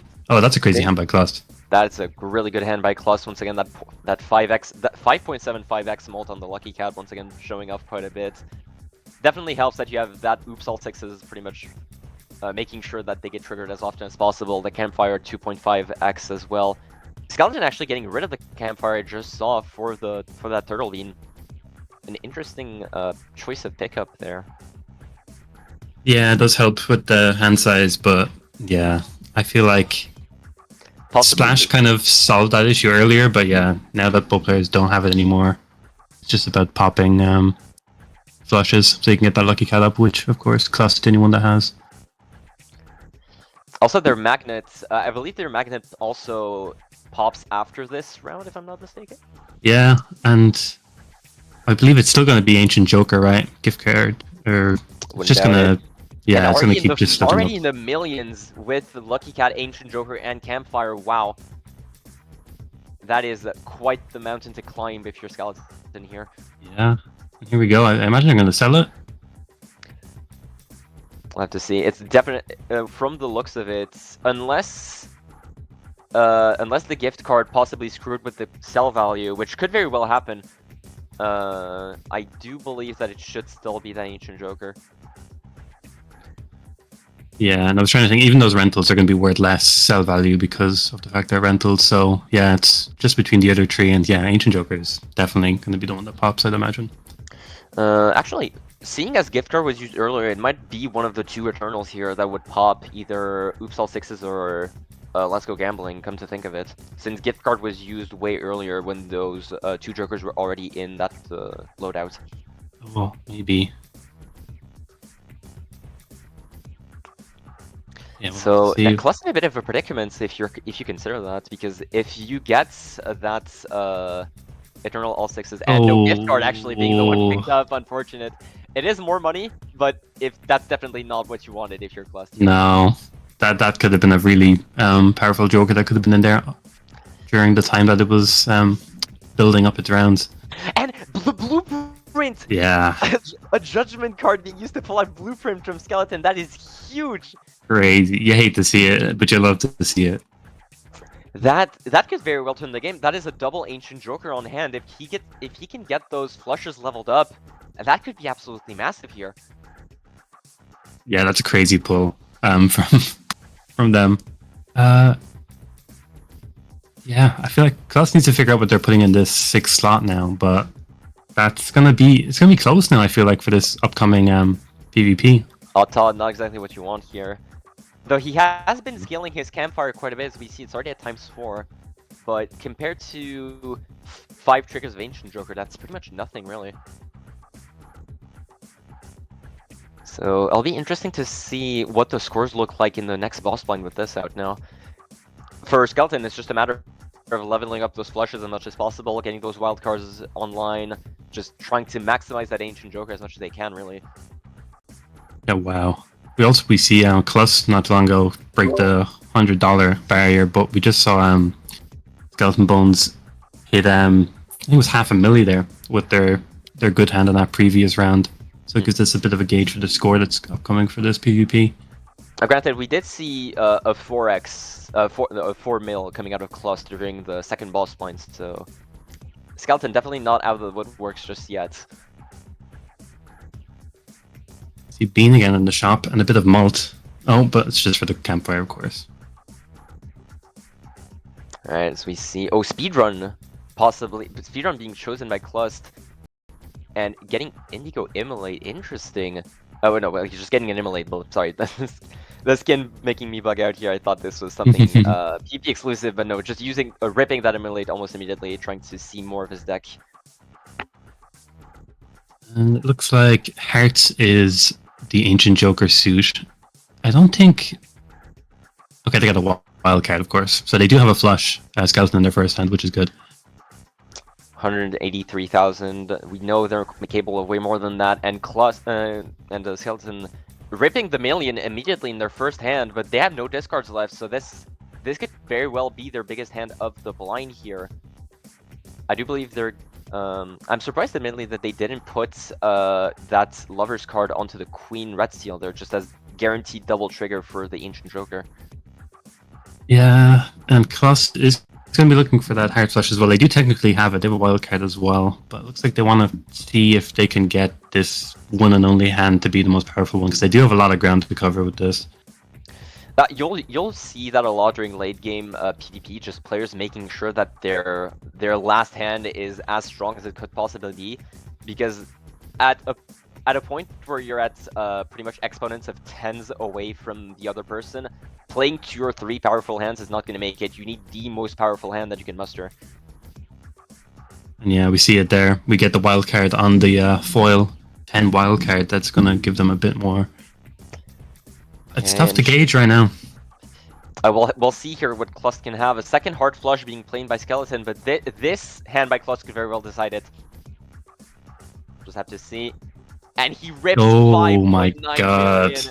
Still eons away from Skeleton's score there as we get past the halfway point in terms of lives for Skeleton. Yeah, that was Still- it was worth it. The fishing pays off. We also great job from Klust having that that money tree, just allowing him to constantly pump out that campfire, just giving him that much more molds to use during boss blinds. Even having that that wild card and fool in their turrets as well really paid off there. That might have been the difference between finding that flush, because I think they had to pop it twice. I do believe they had to as well, but for now, if you're Klust here, that loop of just keeping your Lucky Cat well fed during non-PvP blinds, getting that campfire up, and just making sure your Ancient Joker procs during boss blinds might just be enough here. We were talking about that blueprint from Skeleton, but with that Lucky Cat already being so far up and Klust playing that campfire so well, it's really not doing as much as we thought it would. No, it really isn't. It helps, but it's kind of the closest you can get. And there's Pacifist. Was that from a judgment or was that from the shop? I didn't quite catch it. I believe it was from a judgment, if I'm not Yeah, mistaken. that's great. Crazy judgment cards for Skeleton. Check NPC. I want to get rid of it. I'm not sure if I would call Passive as that huge of a pickup here. That's not exactly what you're looking for when you're already down in terms of score here. He has to dig really deep in his econ as well. If we look at it, Klust constantly above the 100 point line does help. That those lucky cards absolutely help in terms of econ, but Skeleton constantly dipping beneath 50, just trying to find that one Joker that could possibly save him here.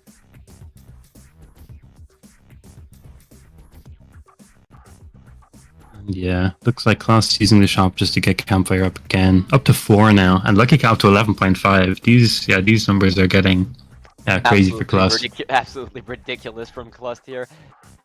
Passing the 5x. Just having that econ just allows him to fuel it so damn much that it's difficult to find a world where Skeleton catches up, but that Showman might be it. If he can get another Ancient Joker or another blueprint here, that could very well be the thing that's necessary to push his score to the next level. DNA possibly cloning the wildcards that he has been pumping out, but he need to get rid of possibly Photograph here. But no, he just skip it at the end. Correct call, I'd say. DNA a bit of a tough play as well this late on, I think, especially on 2 lives to start duping. They have Blueprint though, so they can speed it up a tiny bit. But you do need to... At this point, Skeleton's just playing for a high roll, as another Photograph is pulled. Interesting. Unfortunately, no retriggers, so can't really use it to the best effectiveness, but we'll see what he decides to do here. As our streams, unfortunately, lag a little bit, but we should get back on in no time, really. As we see in the... Actually, thank goodness having Twitch chat open on the other one. He does pick up the second Photograph, selling the Showman, so he's playing for that max, for just having as much score as possible going into this next box blind. With Klust also picking up the Showman, actually. So it could be interesting if he gets just a second Ancient Joker here. I don't believe he's playing for another Lucky Cat. He'd have to scale it all the way back up once again. Another Campfire could also be interesting with his econ, but I suppose we'll see how he chooses to play it out. And just already having 5 mil on hand is just insane. He's 7 mil. Good lord. How do you catch up if you're Skeleton? Yeah, we see quick plays there from Skeleton, maybe knowing that they weren't gonna clear there, so they're just getting their hands out quickly. So you can't get. They might be thinking maybe Lucky Cat's getting scaled for Klust, or maybe just don't stop econ. Yeah, just preventing any further lucky card triggers in general to prevent $20 and the like, really. Yeah. This could very well be the last anti for Skeleton here. This is pretty much pull a retrigger. Oh, that polychrome feels nice, but really it doesn't make that much of a difference. You need retriggers, you need anything of the sort here if you're a Skeleton to be able to get back into this game, as Klust just continues to scale without really any chance for Skeleton to catch up. That first Lucky Cat we did say could very well be the difference maker, and it turned out to be, as it is already at 13.25. Crazy. Of course, if you pair it with a noob Sol 6s constantly, you pretty much have to. It pretty much has to be scaled as high as it could possibly be. But do you have to feel bad for Skeleton here not finding that pickup during? I believe it was anti 1 as well. As it was during the very first anti, so Klust had the time to scale it as much as he wanted to. Yeah, the timing for Klaus on the Lucky Cow was ridiculous, and I can imagine Skeleton watching back is going to be a bit sad. It was probably one reroll away or something. Probably gonna be molding just a little bit, but that's how the game goes. So Exactly. we'll have to see just how much Klust decides to spend down here, because he does know that Skeleton is on his last life, but you can't know for sure if your opponent has found a way to multiply his score by the tens, the hundreds, the thousands. So does he decide to go all in for the kill with Campfire? Does he decide to keep his options open? We'll just have to see what he decides to do here. We get a bit of a taste of Skeletons in score there, 2.5 mil, which honestly isn't too bad. I know Klaus has scaled a little bit since the previous one. Lucky Cat's gone up a bit more, but and that double lovers fool going into that boss blind is absolutely nasty. If you're Klaus here, pretty much guaranteeing that you're gonna get 1, 2, possibly 3 even Ancient Joker triggers. Did not see. I believe it is on spades currently. yeah. Unsure if Klust unfortunately doesn't show that on his overlay, and finally chooses to pull the trigger on that red seal, getting in lovers, guaranteeing the double proc on that. Could very well be curtains here. 600,000 of a 3 of a kind. That's already really good. And but the burner hand. Just having to burning his hands, and already manages to get 600k. Those burner hands from Skeleton paling in comparison to 100k, which is, it's funny because you would think 100k for a burner hand is really good in this spot, but compared to Klust, it just doesn't compare. And as we see the multiple wildcards coming up here, we should expect a big hand coming out of Klust soon, possibly in the tens of millions after that, really. What is your bet on it, Ovs? Tell me, what do you think is going to be Klust's biggest hand? It gets exponentially crazy. I'm going to say it's going to be like 28 mil or something.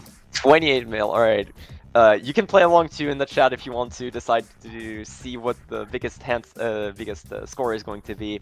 Should be in any second now, as those lovers potentially ripped here.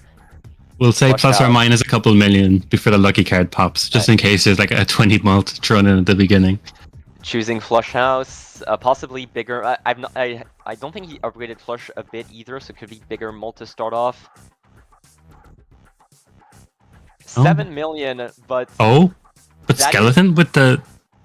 That is really low, all things considered. And Skeleton's just getting that 154k with, you have to consider Ancient Joker, Photograph, Red Seal, Double Photograph, Red Seal, just everything triggering all at once. All our eyes were on Klust, but Skeleton with that Double Photograph, Red Seal face card just blitzing back into the lead, really. Yeah, that Red Seal's crazy. I was just watching it back there. It pops like 5 times. It's. We didn't consider it really, but a double photograph Ancient Seal's been 1.5 times 2 times 2. No, actually triggered twice also because of the blueprints, so it's 4 times. That's 4 times on score triggered twice. So we didn't consider it, but Skeleton is very much back into the swing of things with that, as he looked in really dire straits.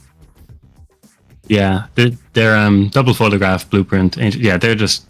Every single card is popping multiple times, which I guess is kind of Klust's issue, is they have high pops, but they're popping a lot less. You have no retriggers on the side of Klust. Yeah. They'd almost want to consider pivoting off of something. It looks like maybe Campfire, try get Ancient Joker to pop more. And it is Campfire that's going to get chosen to just getting rid of it. But we have to see if anything else is picked up here. He chooses Red Ramen for now, just more so out of not really out of desperation, but just more so out of not really having anything else to pick up for now. But I do wonder if they're going to be able to find anything at this point. If you can't find something like a show, a blueprint, a brainstorm, anything along those lines, you're not going to be able to catch up to those retriggers. Yeah, and they do have showman, so they do have a choice or a chance of getting, yeah, another ancient joker or something. And yeah, I feel like they need it. It's going to be down to 1-1, and Skeleton's just playing crazy. I think it was 100 millis. I think we were in. 150. He was at 150 million, completely blindsiding us as we were. Well, I think the word's right for it. We were pretty much glazing Clus the entire game, and as it turns out, Skeleton just completely blindsiding everyone. We were mentioning it as well that not knowing whether or not your opponent is able to just times 10, times 100, times 1,000 their score, and we saw it live with just Skeleton completely turning the game around in just one single boss ante. Yeah, that's why these shops and econ is just ridiculous. Oh, we see Clus grabbing Paradolia. No, no, that's Suck and Buskin. Oh, it is. I was just challenging chat, of course. Yeah, of course. Keep them on their toes. But it could be an interesting pickup. We were talking about the lack of retriggers, and Clust has finally gets his hands on one. But with him only having one of that Ancient Joker, will it be enough? You have to wonder here. A Skeleton only really needs that Red Seal, wildcard here to pop off, no matter the boss blind with double photograph.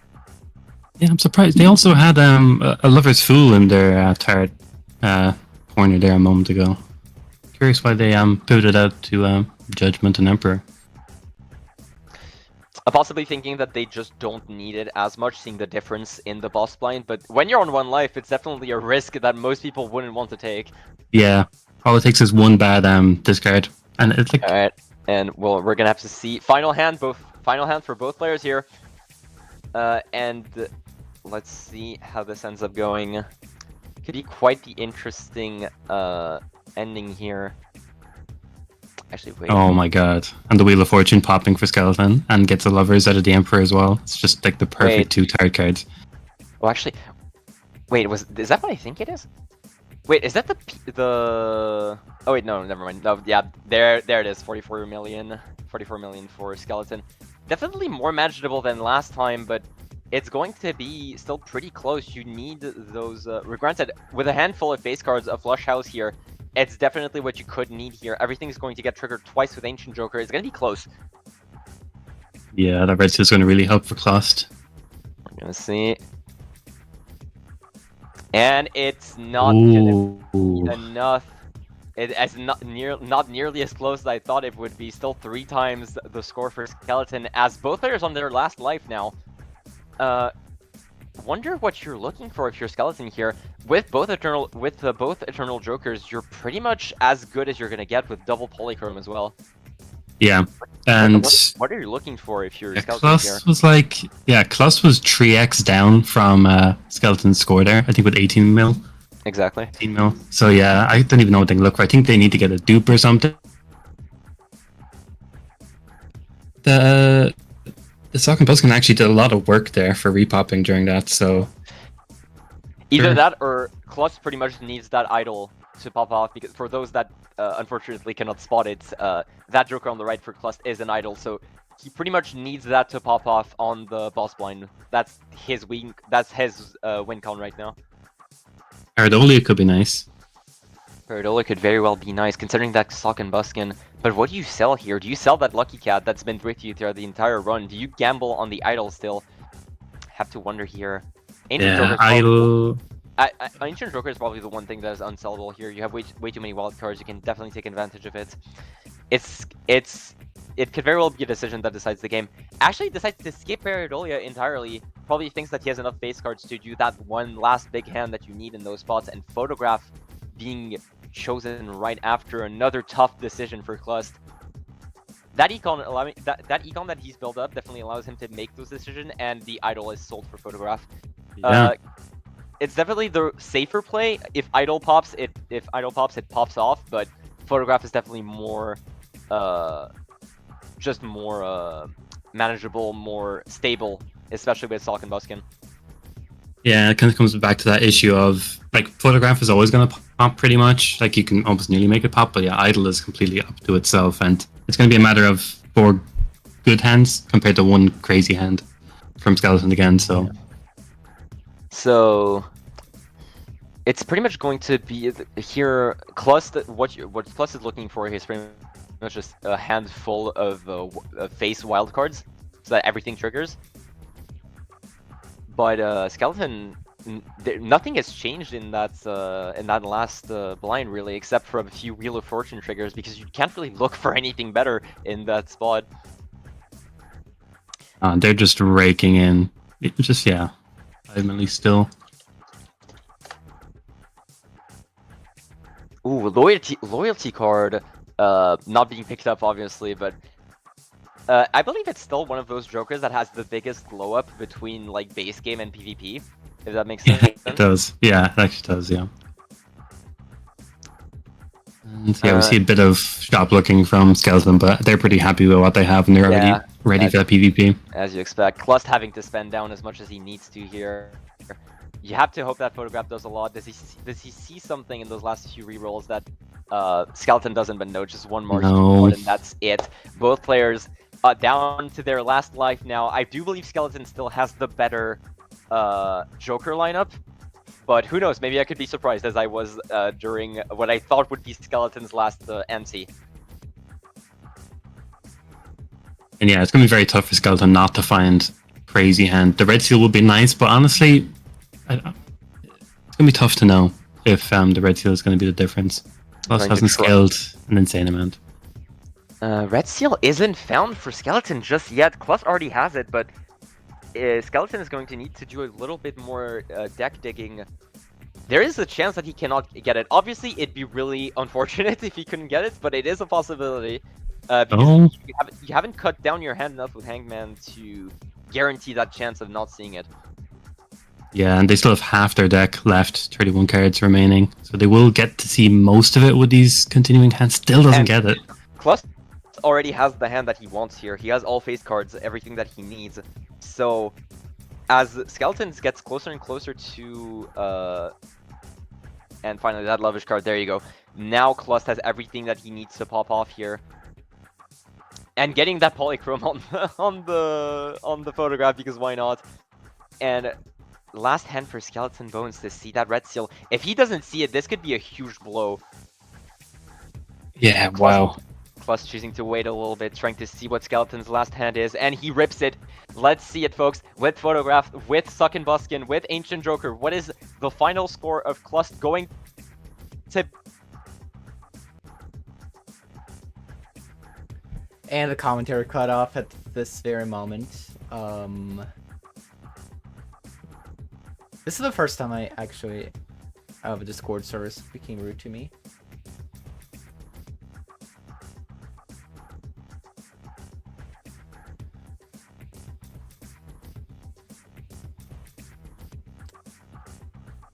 Do not hear us on the live, but regardless, Skeleton just not pulling that red seal in the end, so he's not gonna. He's most likely just going to lose, not able to use that double photograph in the end. Really unfortunate that it comes down to that. And yeah, as we see, he just gives up there. Good game. Wow. 877 million though from Clus. Great job. That photograph absolutely saving him here. Yeah, what a game. That red seal actually being like the main character of that whole game. Really making the difference. That is that you've got to feel bad if you're Skeleton here. Having that comeback in your grasp, making that huge hand with double photograph, and then your last boss blind is decided simply because your deck was not cut down enough, or just didn't get that one card that pretty much cemented your build. As we saw Klutz, we saw Klutz just having everything he needed, that entire hand of wild cards, wild face cards triggering 10 times with Ancient Joker and 2 times Photograph. 3 times Photograph, actually, with the Red Seal, and 11 times Ancient Joker. That was a good game. Yeah. That was a great game. Yeah. That was an amazing good game, I must agree. That was a good game. You guys have a good taste. we rolled the dice and the dice chose correctly, just as it did for well, for one of those two players at the very least. Gambling was in the spirit of this game after all. Change the song. Let's change. What song should we do? Let's do some. This is the hardest part. Is just selecting the song. Hard. Choosing the song in the background. Yeah. That's valid. There we go. Nah, that's valid. That's valid. Though to come back on this game, I do believe there were definitely a few turning points. Just that double photograph, that first Lucky Cat just allowing Clust to have that lead going into the first few antes, and then that photograph finally being pulled by Clust. I have heard from a few casters before me that it was quite unfortunate seeing photograph being this prevalent, and it looks like it's still going to be even with the photo chat nerf. But it's just one of those jokers that's it's common, it's strong, it goes with a lot of builds. Really, there's just nothing that really there's very little that compares to how versatile photograph is. Yeah, and I mean, if you're getting blueprint and Is it the second time Discord is betraying me? Oh gosh. It's been running strong for 2 hours and now it's gonna betray me like this. Okay. Constant betrayals. I'm calling out the Discord being the real betrayer here because it's been doing bad. It betrayed me twice. Unfortunate. It betrayed me. No, it betrayed me. It like cut off the commentary, like right at the peak moment. Yeah, right at the final hand. You told us told us when the mics were off. Quite unfortunate, we must say, but regardless, we do hope the audience enjoyed. And yeah, actually, Alright, virtual. and I will be swapping out with Roku, I think, for the next one. I do believe so. We rotate commentators out once again. Virtual pick. Though I will stay, I believe, for the time being. Yeah, I'll leave you to it. Good match. Has been a great time casting with you, Ops. I'll see you again soon. Bye bye. Virtual, who are the next casters? Roko I have and no idea. I will be the next casters, I believe, for the next Hello. Hello, Rokal. Alright. The casters know what they're doing, which is great. A lot of the other people don't. Yeah, that's great. Hopefully next time we can. I can give us a pretty status update here. So there's I don't know if we have the bracket link. I can post it in. It would be appreciated. I Multiplayer believe chat. the last one had some problems with it, so Yes, having brackets. including not having Posted it in the chat thing. Yeah. And there you go. Now So we it's got double elimination as it should be. All right. yes. So we got the Denim Dusk has been knocked out in the losers bracket, and we're just waiting on the Obelisk Enjoyers or the Orange Obelisks and the Burgundy Obelisk Burglars match to Enjoyers. finish, and then we're gonna be jumping into the next round. Red Ramen 3-1 being our first team in winners finals, I believe. One if second. I'm reading that Let me just, bracket correctly. Semifinals. Well, And if I can be a little bit biased here, finals it is pretty much. Yeah. You're right. It is winners finals. You're totally right. if I can be a bit biased here, I think we're gonna see Indigo Immolation fighting them next round. I think so as well. Not to diss the Lemon Squad, but Hey, our boss is in there. Let's be a bit more careful. look, I think by his own admission, he would say that he's trash at Balatro. So Captain of his own team says he's Josh Balatro. Interesting dichotomy here. Though I must say, Rokal, any thoughts on the previous game here that we saw live, if you watched it? God, I have been saying it since the update dropped. Let's Go Gambling is probably one of the most underestimated, slept-on cards in the entire game right now. A 1 in 4 chance to generate $10, regardless of score, regardless of scoring potential, is so phenomenally fantastic. Lemons might have won. Lemons won. Oh my. Okay, well, never mind. This is just going to be the sleeper tourney, folks. It's going to be the sleeper tourney. It looks like we say that as Red Ramen are in winners finals, so It's true. I'm calling that Red Ramen would be going towards the winners finals is an easy call to make, given the fact that 2 of their players are the number 1 and number 2 ranked players on the ladder currently. Yeah, but that's what I'm saying. Calling it a sleeper tourney when the expected current best players competitively are in winners finals is a bit, Very true. maybe a bit too Just much. can show But the regardless, Although we do have to talk about the rest of the bracket. The Orange Obelisks being in losers right now is really a bit of a turn of face. I couldn't have expected that a team with Oathkeep and Vagabond and Cass, all top players in their own right, would have been in losers right now. the new kids on the block getting their number, it seems. What were they first round opponents actually?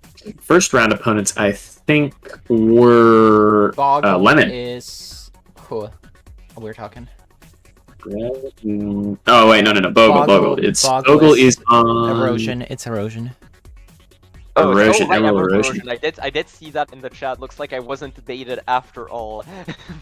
We just Fantastic. saw Perfect. erosion. 1 second, I'm gonna open the. Gonna move. Really, you could say that this tournament is full of upsets and also still full of expected results. Quite the mixed bag overall. Definitely not a bad one to watch overall. I will say, it looks like face card meta is still very much a thing. Absolutely. You can try and take the photo out of the game, but you can't take the chat out of the players. That's what I have to say. Although last game we didn't see any chat, we just saw photo, double photo on Skeleton side, and then single photo late in the game for the other player. But we did see a Sock and Buskin on Klutz side, which ended up being the deciding factor. Just allowing Ancient Joker trigger 5 more times is absolutely something that is Alright. stupid. Was he able to get a hand with all of the cards triggering Ancient? Was that the case? Yeah, yes. His last hand, which ended up being around 600 million, ended up with all wild face cards. So That's really, if you can get Ancient Joker to re-trigger multiple times, it's going to be probably the most reliable, high-scoring card in the entire game. Alright, so Misprint deck, our challenges for this round, Misprint deck. I'm spinning. I'll let you describe them, Rokal and Lava, because unfortunately I'm not as versed as you two are. Alright, Lava, can you spin that wheel for me? We are currently spinning. First was Oh, you're Misprint. spinning it, okay. So, Misprint deck, I am- Psychosis, and... Psychosis is Eternal Madness, right? Misprint deck is the Ten of Spades deck. We have 52 Ten, Yes, it ten of is. Spades. Double or nothing. Ooh, interesting. Or fragile. Fragile. Or So Fragile. Is it all- Fragile. Fragile. And then what else we I got? believe it is. It's, it's glass should be all cards glass, with right? double dice, with 2 dice. Ooh, interesting. So, yeah, really fragile indeed. So purple stake, orange. Oh stake, gosh, maybe? we're Or getting purple getting stakes? high stakes. So we got. purple We have stake. not seen a single white stake yet, but it is interesting to see them having to. Granted, the higher score is definitely not something that's as impactful. I don't believe we've seen a life lost to a non-PvP blind just yet. And on Nebula deck, probably one of the most consistent decks in the game, I'd say. You definitely know what you're expecting. It is certainly a different play style than other decks. Cold At stake. One less consumable And our, stat. our Gold stake. stake. Wait, second Gold stake. stake. The other one was orange stake. Yeah, Yeah, it was orange the first stake. So it gold is stake. orange. First gold stake of the tournament Yellow. here with yellow deck. My favorite, my beloved. Alright, Love I'm yellow getting the deck. matches set up. I think we've got diametrically opposed opinions of Yellow Deck, because I think it's the most boring deck in the entire game. It is boring. I will say it definitely is boring, but it is efficient. See, personally, when I play, I look for the routes to make different plays than my opponent, and Yellow Deck tends towards the exact same thing happening for both players, especially at the start. That's correct. I cannot argue with that one. It is definitely one that incentivizes safe play. Though I do believe that it leads to potentially interesting late game matchups where the micro decisions matter a lot more. Absolutely can, especially if there's an interesting voucher in that first shop. Otherwise, that couldn't have been picked up. We'll just have to see how it ends up going. Now, since I chose last round Rokal, do you want to choose which? I'm going match to. we will get I am here? going to choose. How about that? All right, never mind. I think we should leave the choices up to Lava since they have to stream it. Absolutely. Go ahead, Lava. All right, Mhm. I know who I wanna. I know what I wanna do. I'm going to choose Immolation and Obelisks. That is going to be a very good game to see. Two teams we haven't High-powered teams. seen so far. Yep. Get a taste of what's going on in Obelisk's Mm. heads, because Obelisk was a potential favorite going into this tournament, especially when it has Vagabond, Oathkeep, and Obelisk themselves. It's very surprising, like I said I'm earlier, that they are scheming. down in the loser bracket. I'm just You're scheming, you know, scheming. Also, I gotta get my revenge on Immolation, so that's how I'm gonna do it. Sure. That's true. They did knock out Dusk.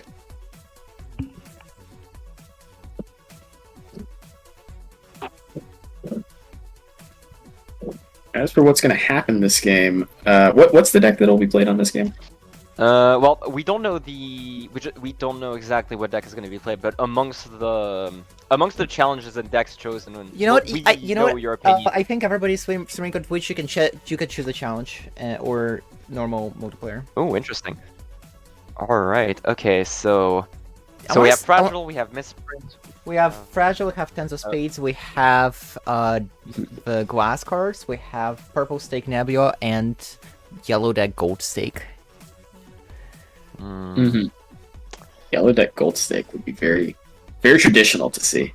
It's traditional Balatro. It'd definitely be interesting to see with Gold Stake. Though, if you have any objections, Rokul, I am more than happy to see any other challenge or deck here. Well, you know, gold stake would just always be fun to watch. I'd love to see the upsets happen. So if we could tune into that yellow gold stake scheme, that'd be awesome. Gold Stake it is. Dr. Spectre watchers really happy to see something they're familiar with this time instead of a challenge they're not used to. Absolutely. Speaking of which, so which player will we be watching Lava with that yellow Gold Stake? Whoever is going to play the Gold Stake so far. Oh, we do I think not. we have to wait. Yeah, we have to wait for them to We're choose for still themselves. waiting, Yeah. Fair enough, for fair them enough. to choose right now. Granted, they were chosen 2 minutes ago, so I suppose I cannot blame the players for thinking at least a little bit in this mostly reflection-based game. And I'm hoping that since we're watching the gold stakes yellow deck play here, we'll be seeing both teams' best players. Because I wouldn't want to put anybody other than who we think our best players are. On a Gold Stake. Granted, it Mhm. is especially considering that I'd say raw skill, the adaptability definitely is a big part of your skill in Balatro. I'd say have those gimmick challenges definitely force adaptability less. Since, for example, for the Misprint deck, there's possibly a few strategies that are going to be more impactful, especially with just as anything flush 5 base, really. Yep, yeah. Leveling up, getting an early flush 5 leveled up can make for especially if both players do it, make for very similar plays. Although it could be said that fragile deck could offer a window into the past meta, given that every single card is glass. Absolutely. The infamous Glass King meta, Yeah. as we know. Except this time it's everything, and you could even build for straights. That's something that has been lacking in all of the PvP metas, is building for straights. Incredibly difficult hand to play, however the scaling just from the planet cards alone could be very valuable. I'd say it's possible. It's just in general in Balatro, it's definitely one of the hardest hands. And this might be the third time Discord decided to betray me. Why? Okay, which server are we on? Rotterdam, so... CPU is betraying you and cutting us out sometimes. I think it might be that, yes. It's probably your computer has seen a lot today. Okay, 1 second. Give me like... I'm gonna change the connection to Neverlands, because we have a server in Neverlands in this VC. Okay, this should be better.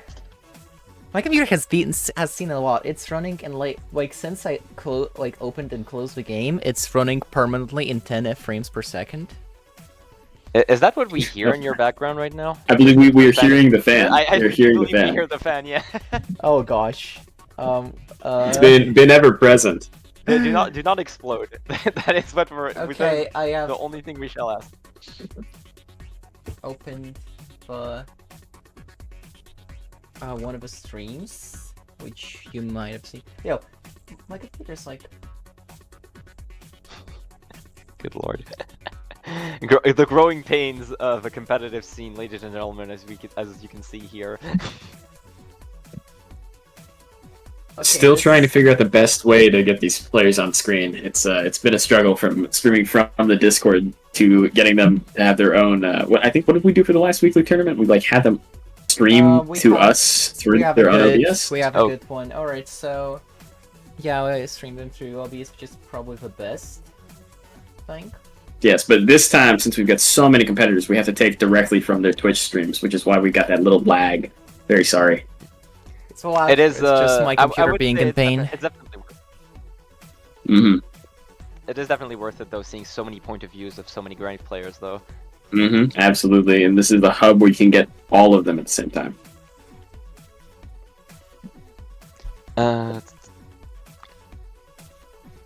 So have our players selected who as Rook also likely said, which of their best players possibly are the ones that are going to be taking on this challenge, or not yet? I know I'm setting up both right now. So here's the one stream. Here's the other stream.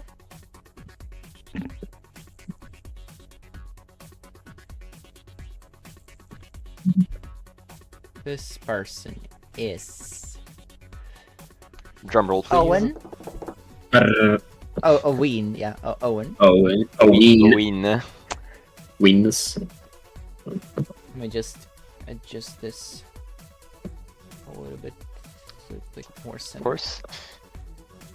And the second if for person, I pl- believe, whoops, I did the wrong thing.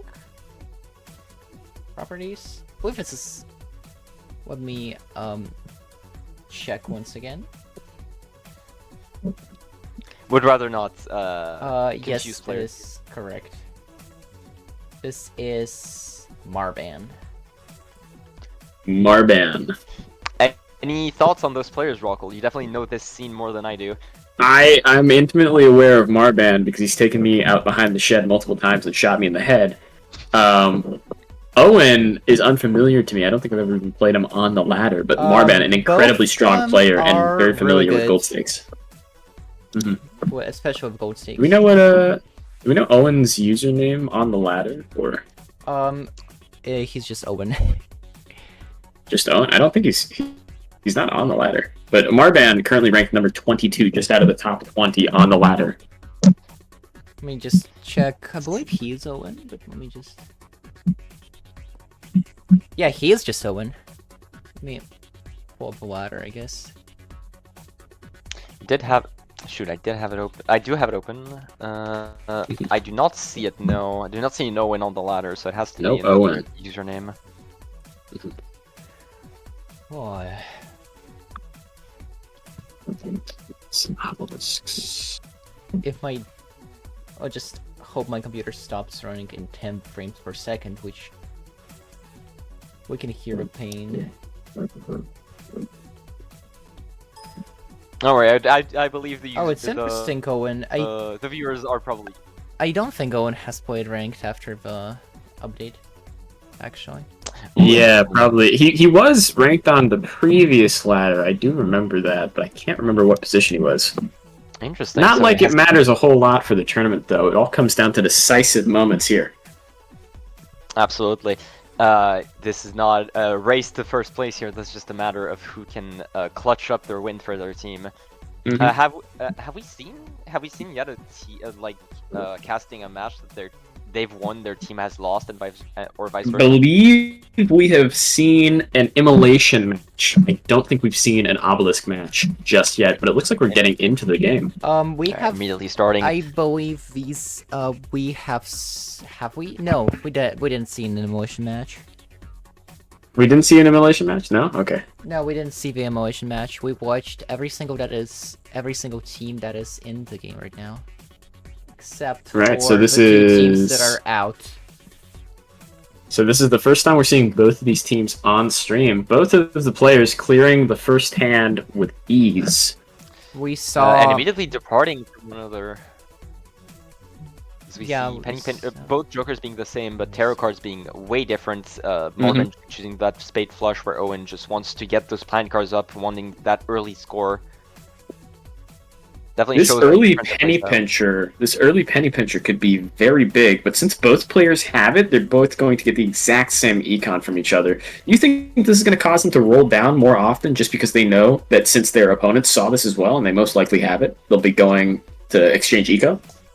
I do believe it might cause them to be a bit more aggressive either way, because the more econ you give to your opponent, the more they'll reroll, the more it'll go back into you.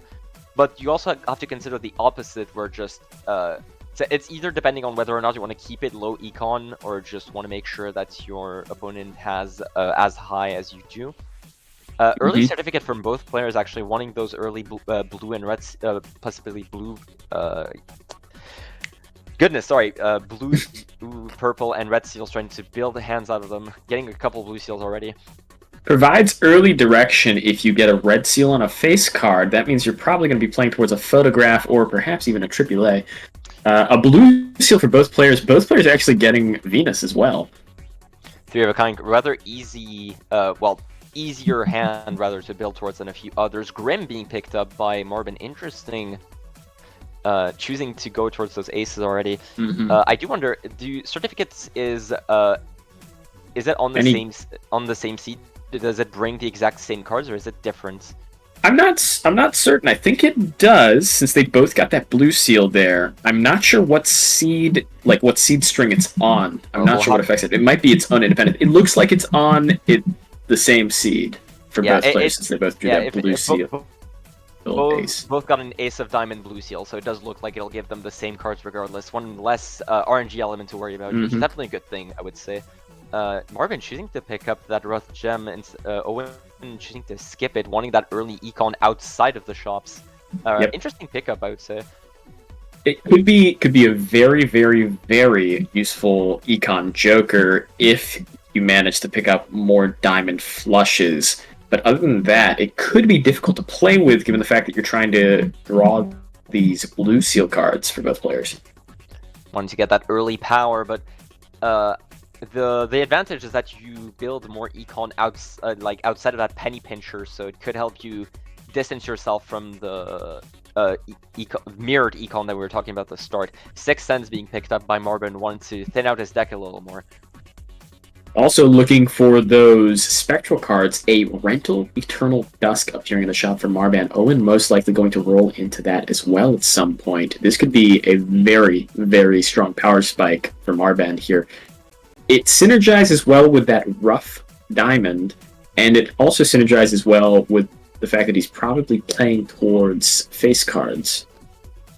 Would be interesting either way. Obviously, Retrigger is one of the most powerful effects in this game by a long shot, as soon as you get anything that's in hand, so we'll just have to see what he manages to get here. I am not... Marvin is past the big blind, right? So we should see Owen rolling into that? Yes, I believe so. I believe Owen's just a little bit behind, making I think he might be calculating whether or not this hand here wins. It's bound to be pretty close, and yes, indeed, Marvin was buying that in the big blind shop, so we'll have to see how Owen decides to. Though he has a lot lower of an econ compared to Marvin, so will he be even able to roll into that, or will he choose to roll down into it? It might be tricky, but I think it was only 1 or 2 rolls away in the shop. Plus, he'll get that penny pincher value, although it'll only be about, what, $3? Something along those lines. We have not seen it go any higher than that, really. That rough gem for Marvin, we talked about how difficult it would be to play around it, but it has given him that econ that allows him to roll into that dusk. So already managed to leverage it. Although Owen comes into the shop with $26, gets the Hermit just like Alright, Marban did. That should be Doesn't more seem than like enough. Econ will be a big issue. Sees the Sixth Sense, grabs it as well. Both players trying to find those spectral cards. That can make a huge difference if they get an Ankh. Or if they get something else that could fix their deck in their favor. Thinking of a familiar, thinking of maybe another Grim for Marban. We're in the boss blind now, both players with that Dusk in hand. And both players pulling a trance out of that Sixth Sense actually in the first hand, so getting more and more of those find cards, getting that power up. Marvin should be able to clear fairly easily, considering that he has that Mystic Summit that Owen doesn't have. Yes. So in terms of scoring wise, it shouldn't really be much of a contest, but shouldn't be too big of an issue. Although Marban is already played 2 of his hands without that Mystic Summit activating. Should be able to clear this. It looks like he was looking for a diamond flush, and he manages to get it on the Dusk turn. This is going to be $10 extra just from there. Plus, not to mention that, though, I did not notice, but yeah, the Abstract Joker, actually, that Owen does have in Marvin's soul, that's going to be enough to make the difference there. So Marvin actually losing that first life, but he does get a double Jupiter out of it.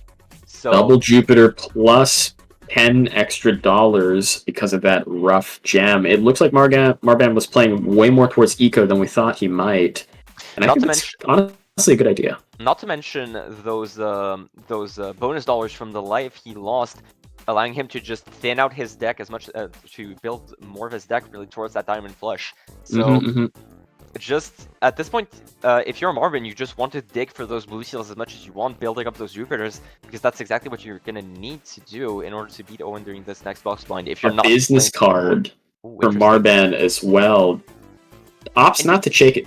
Could have been an interesting pickup for a Dusk play. Cryptid, double for both players. Cryptid. Will they choose to copy? So for Owen, the choice is rather obvious. Possibly you'd want to copy a face card, want to copy possibly that blue seal. Though for Marvin, the choice is a bit more interesting, considering that you have those diamond flushes that you're playing towards already. So we'll have to see what he decides to do with that cryptid. Both players definitely having different game plans in mind already. Marban accidentally winning one hand too early. Looks like he was trying to get to a place where he could play that Dusk flush, but the Mystic Summit coming in with extra chips making him win. And that gold seal. I do believe we found the copy golden card, yeah. goose, the golden goose for Marvin to possibly copy. You could also copy this Lucky Jack. Could see a play towards a luck build. Very interesting. Playing another 6, holding on to that cryptid. Both players getting the talisman. And there we go. There's card. the cryptid. That was expected, really. If you get a lucky gold seal, that's pretty much exactly what you want in terms of econ. Though both players playing that Sixth Sense perfectly so far, I don't believe they've a single round has gone by without them getting a spectral card here. It's very lucky draws for both players finding that 6 consistently. That's something that I wish I could replicate in my own runs. We could see Marvin not opting to copy his holographic queen. We could have seen a play towards 5 of a kind, since he had just made 2 copies and a photograph in Marban's shop. We were just talking about it in the pre-game cast, and absolutely. That photograph once again being pulled. Business card once again coming back with Eternal. It's Eternal this time. Will he choose to? No, he'll choose to skip it as expected. Owen getting a reserve parking instead, wanting to get that move towards econ that Marvin started with. That rough gem that he decides to sell now for the Eternal photograph.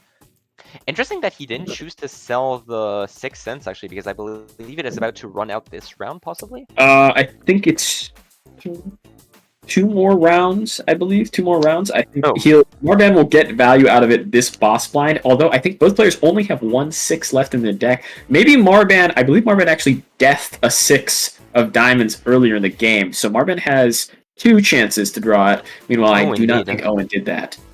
Indeed, I did not consider that, but you're right. He does have 1 more 6 to play with, so it could have impacted his decision to keep that 6 Sense for a little while longer, even with that rough gem playing towards that diamond flush that he already has. Both players really drawing into the same power jokers here. Both players having Dusk and Photo at the same time, and both players focusing on queens. However, Owen did make a copy of that holographic queen of clubs that he found earlier. Owen in a better place to play towards a general 5 of a kind. Marban potentially looking to play flush 5s here.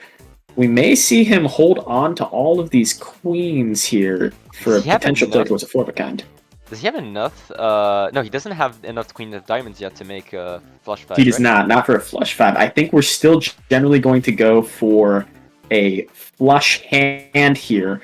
Probably looking towards a flush 5 later in the game, although he does already have quite a few levels into flush. We see Owen's final hand playing here, a 4 of a kind and versus Marban's flush. For 41 times. I do believe is that going to be enough? I don't believe so. It could be. It's going to be the same molt as Marban. Close. Just barely beating Marban here in that blind. Both players opting really only to play a strong hand on that final hand. Oh, a perishable sock and buskin. Now, most players would pass on this in gold stake regularly for the chance to find another sock and buskin that isn't perishable later. But in PvP, it lasts until that next boss blind at the least. And if you skip on the next ante, you'll be able to smuggle it into the next boss blind. So Owen particularly could be looking for an absolute knockout blow play here against Marban. Both players choosing to pick up that and the idol right after another Joker. That's definitely also perishable. Definitely more of a PvP Joker than a gold stake Joker, and being picked up by Marban. So it's gonna be interesting to see what the next PvP blind ends up looking like, with both players choosing those perishable Jokers to try and knock out a few lives from the other. Definitely more urgent for Marban here, since you're down 2 lives already after those first 2 lines.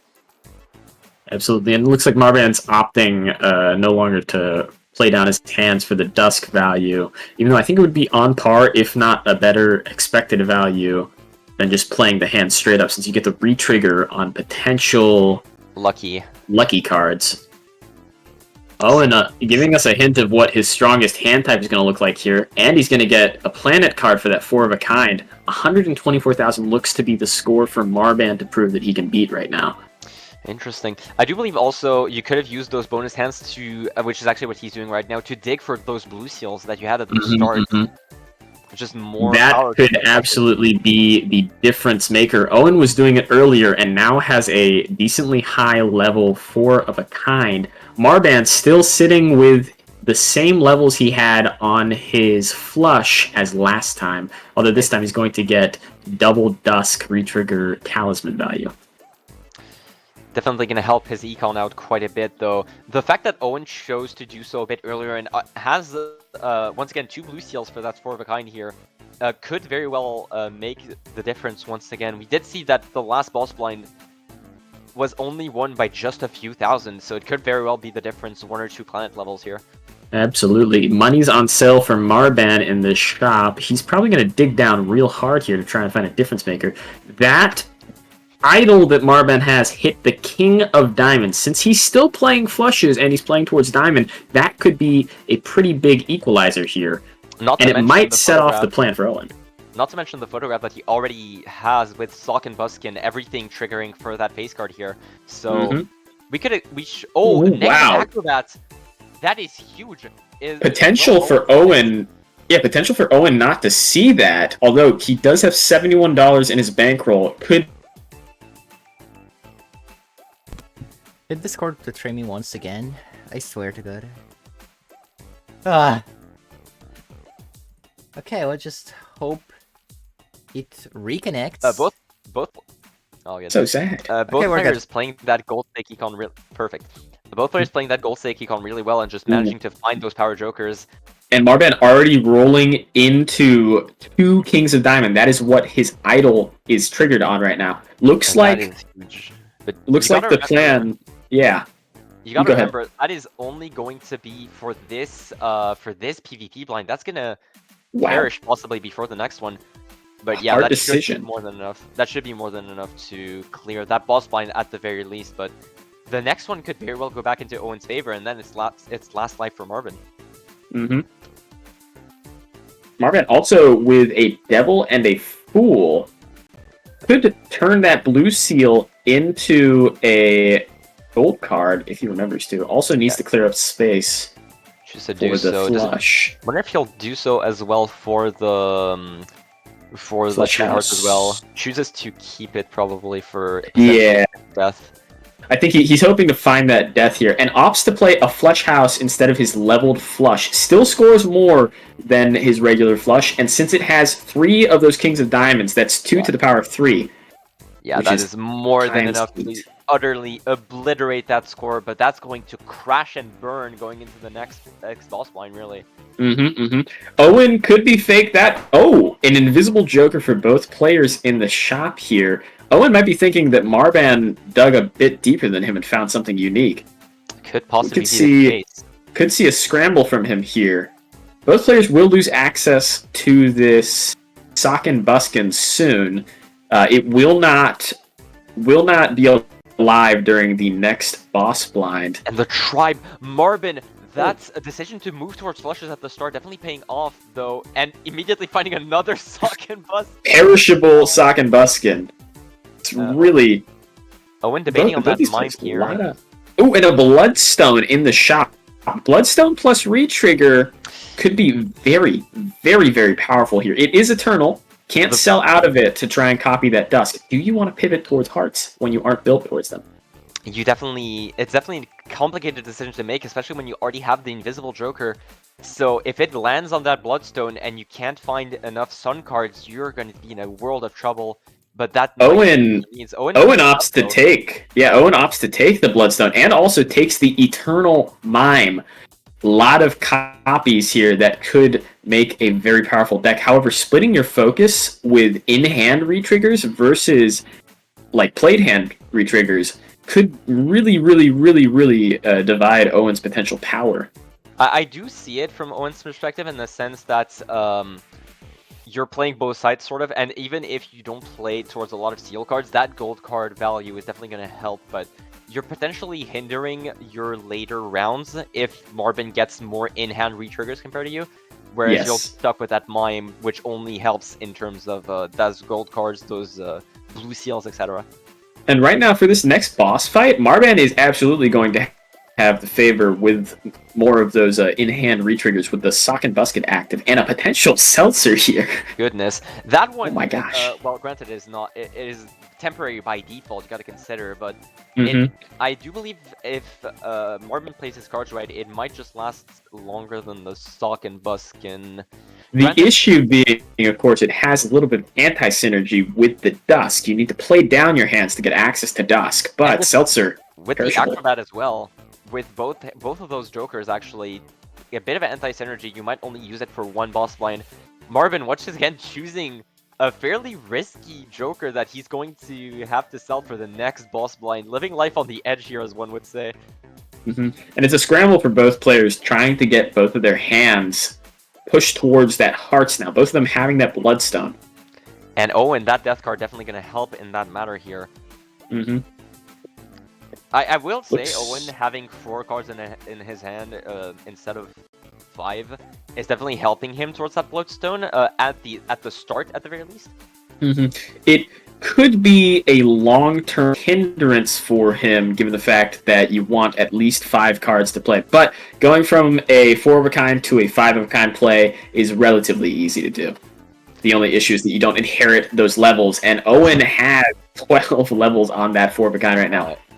Very, very powerful hand. Gotta look at that invisible Joker that's gonna proc for both players. Marvin getting that photograph, that is big. Opting not to sell the Acrobat to maintain his power going into this blind, and it still manages to hit something incredible. He did have 3 out of 5 things that could hit that would be very, very strong for the entire game.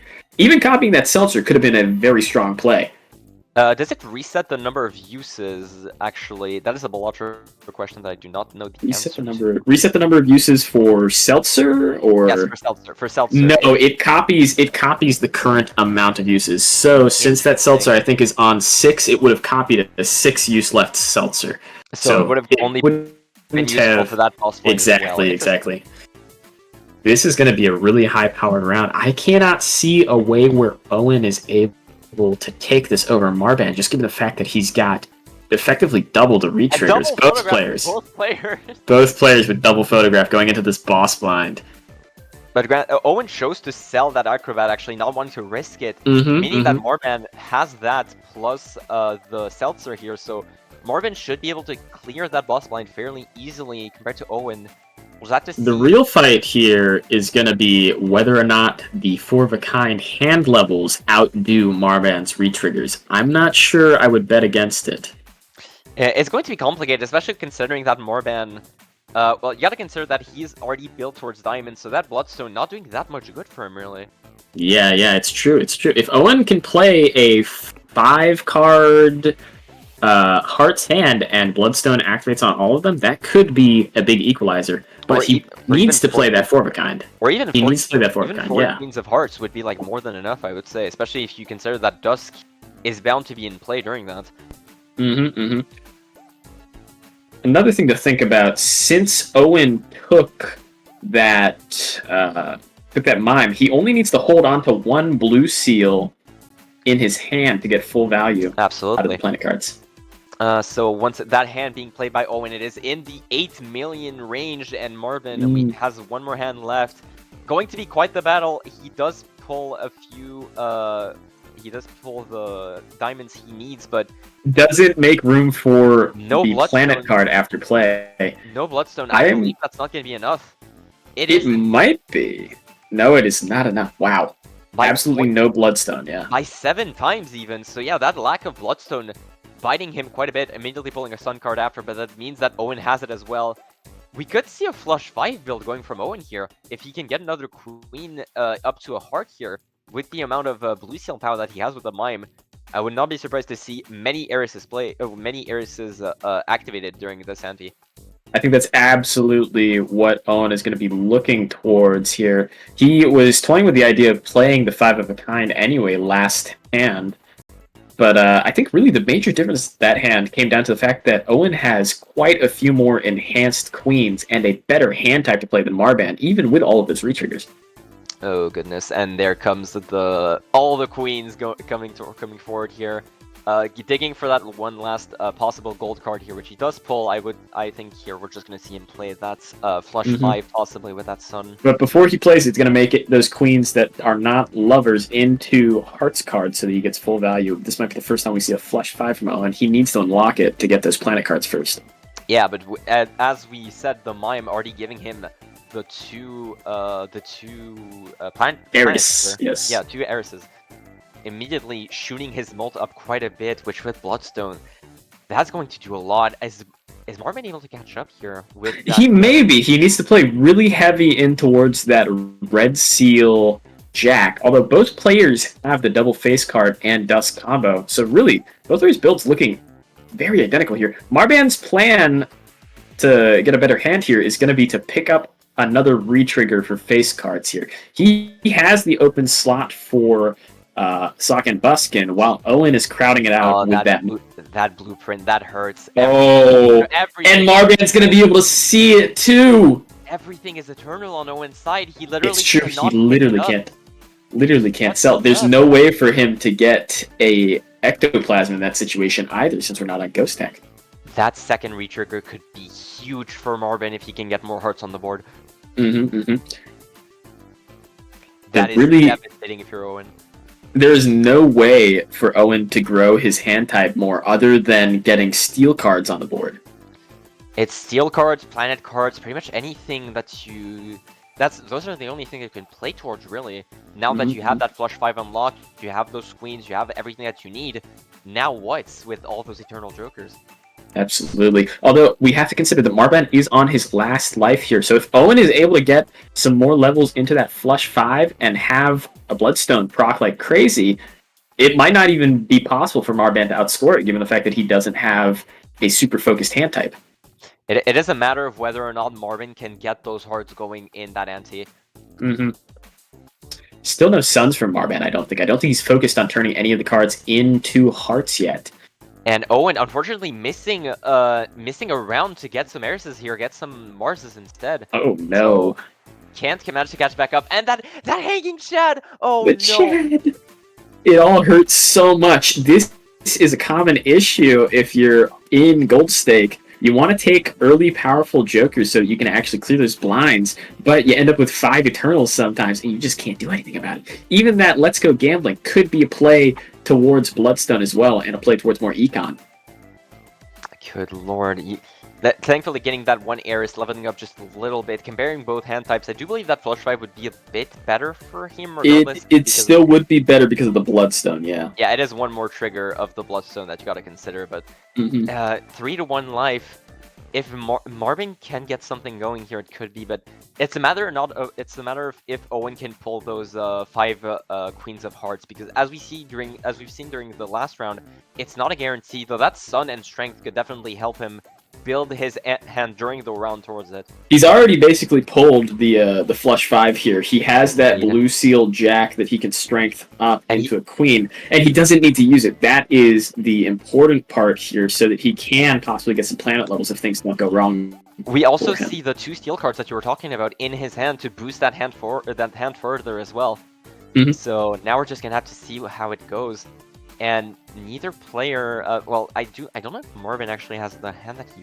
No, I think he does. He does have a flush with all face cards, and he has that Red Seal Jack. That Red Seal on the Jack, I did not spot that. That could be huge, especially considering that it's one more photograph proc.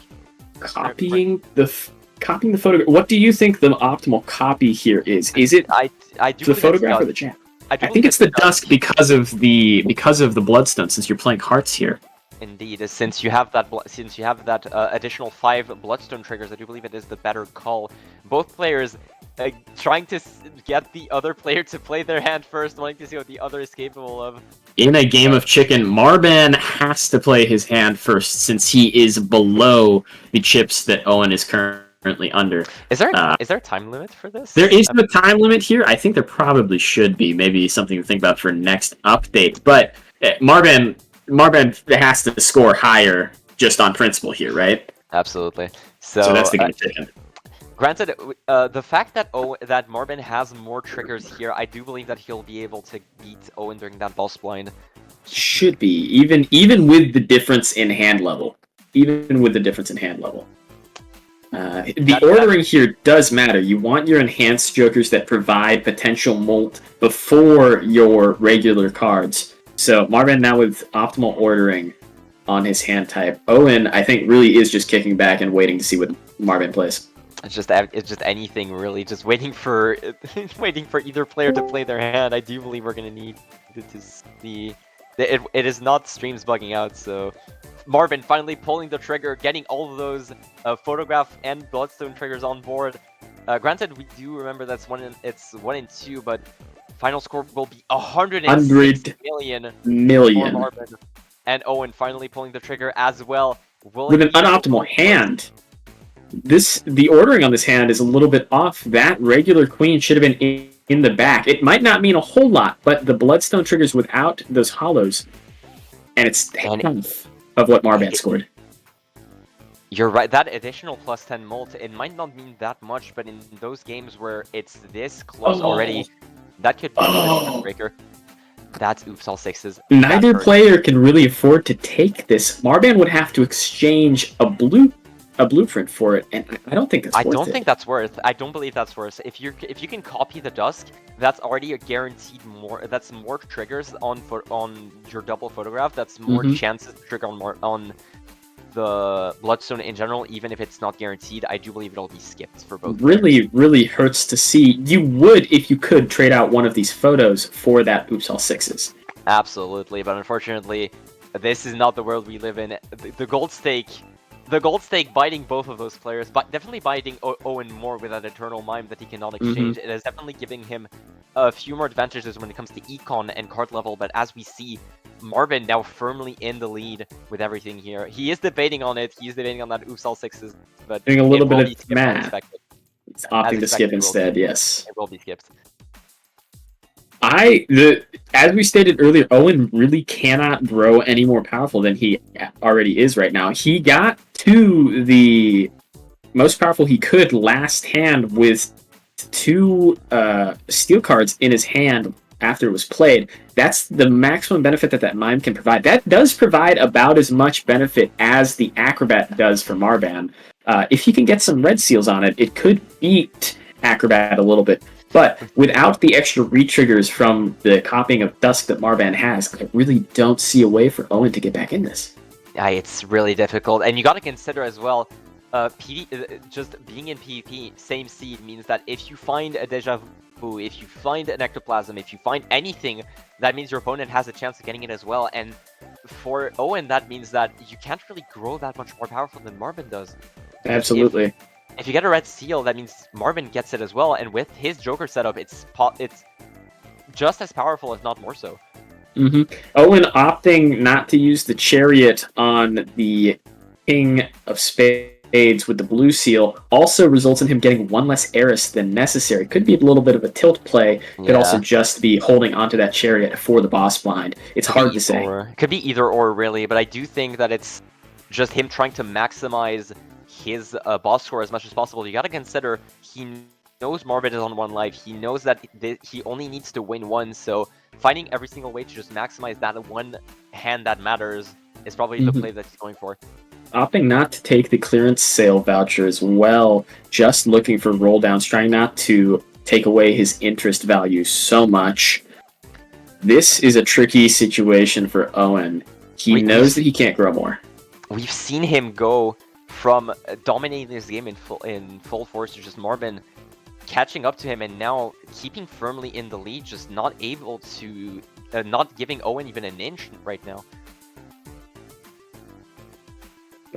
I mean, let's brainstorm a little bit. What would you want to see in the shop that Marban could not see for Owen? I think the only thing that could possibly make this game winnable for Owen is a negative blueprint or a negative brainstorm. However, if that negative brainstorm comes up in the shop, it also comes up in the shop for Marban.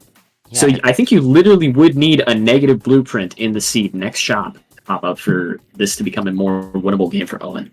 Yeah, but you gotta consider that with him not having to roll down as much, Morbin just has better econ, so you have to pray that Morbin plays so conservatively that he does not see that negative blueprint or brainstorm with one more roll down.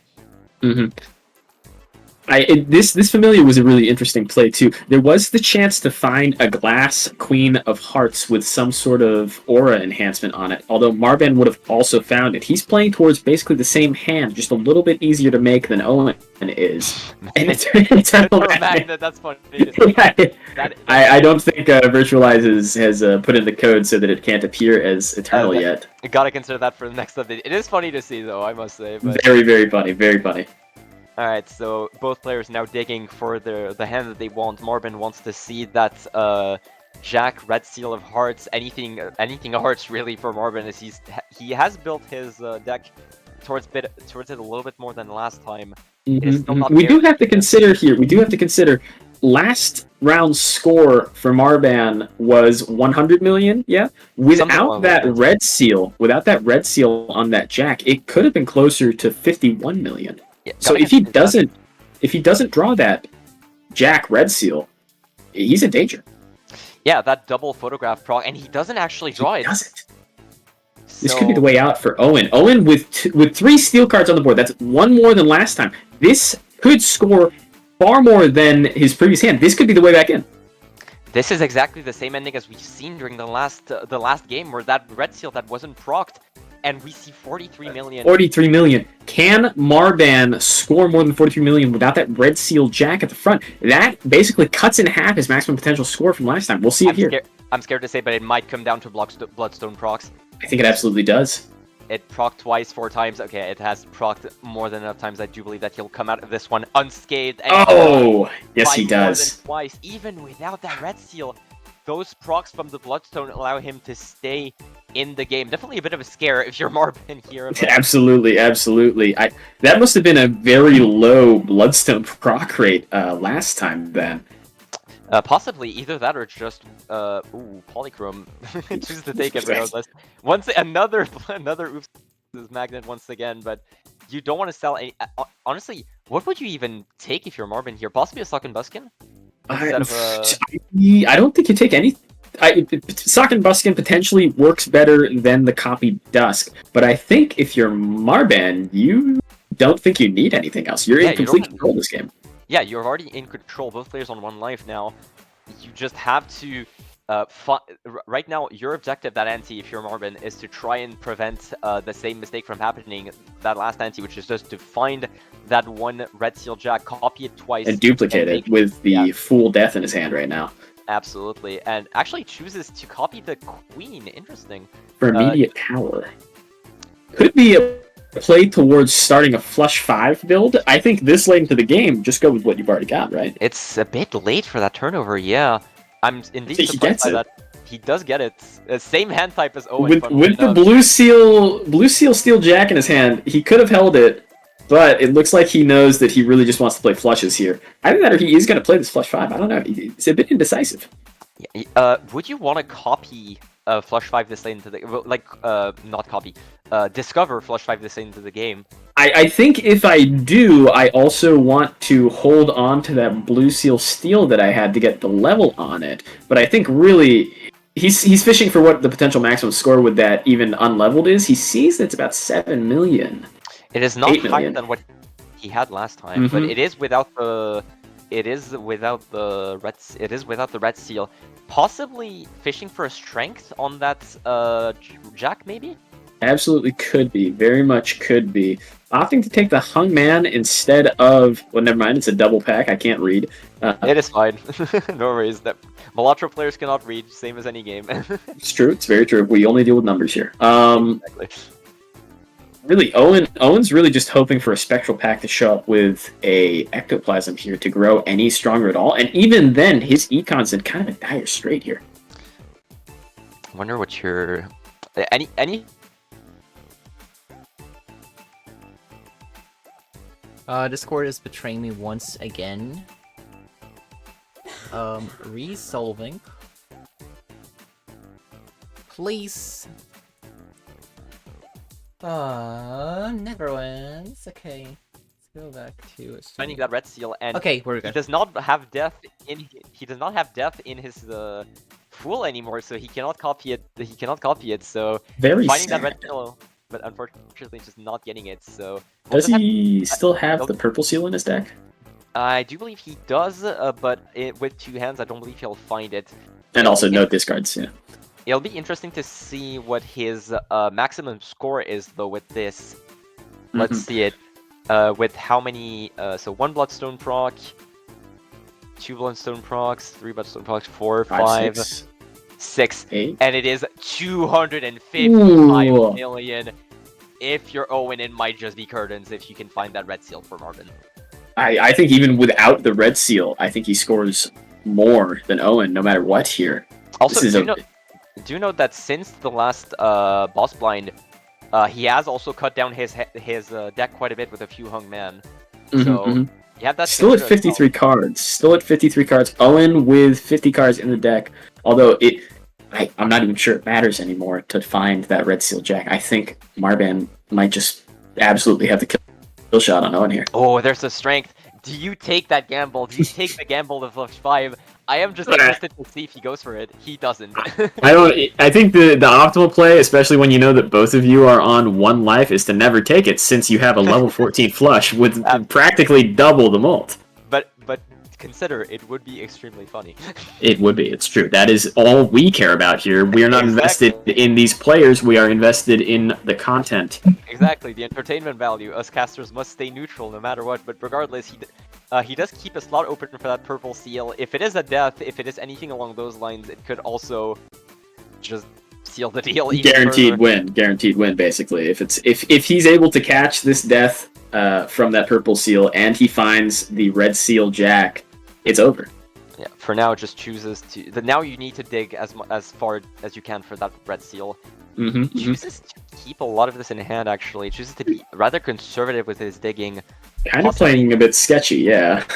Oh, he finds it though. Never punished. Never punished. Never punished indeed. That is most likely game here.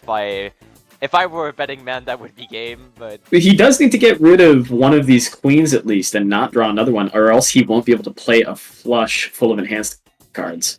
But he finds it anyway. Never punished. Really, never punished. Never 61 million. Holy. 61 million is the score to beat here for Marban. Yeah, there it is. Yeah, that is going to be a flush full of enhanced cards. Let's just see it, folks. Gets the polychrome in on the action as well. Interesting. I see why he was holding it now.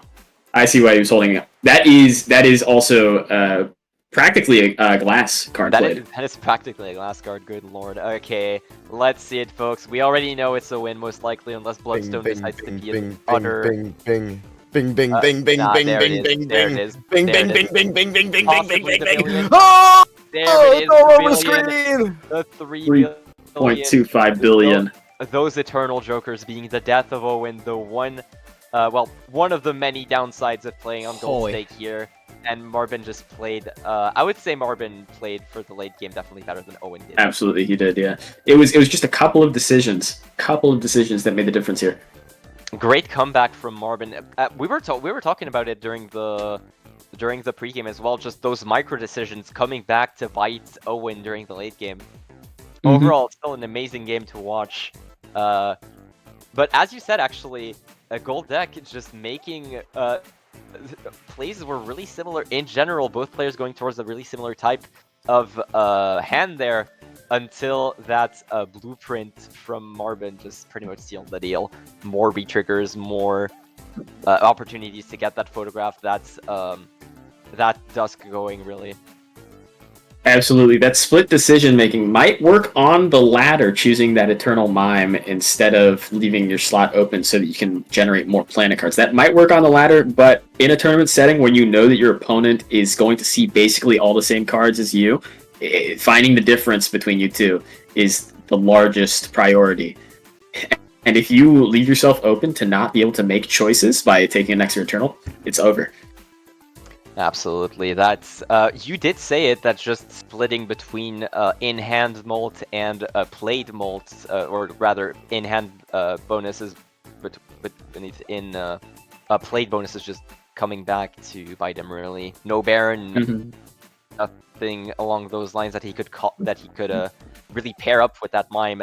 Not that he could really with those other Eternal Jokers like Dusk really and Photograph, not allowing him to really play for it. I will admit the blueprint he found was so big. That was massive, especially with the negative acrobat. How do you find the negative acrobat? Where did that come from? Well, they both actually saw the negative acrobat, and they both had the negative acrobat at some point. But Owen took the safer route and sold it when he needed to have an invisible Joker hit on one of his more important cards.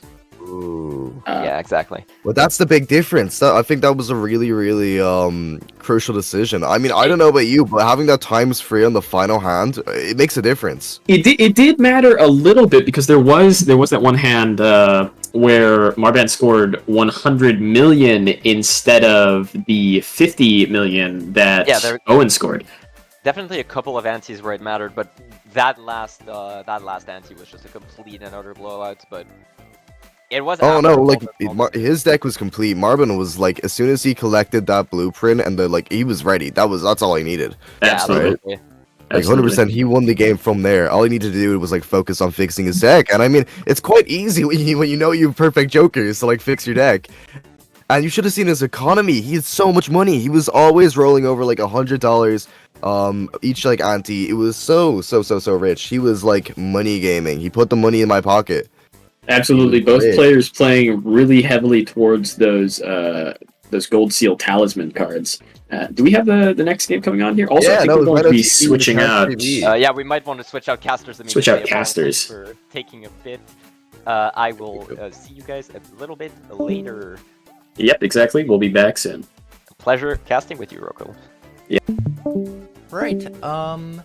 Let's get somebody up.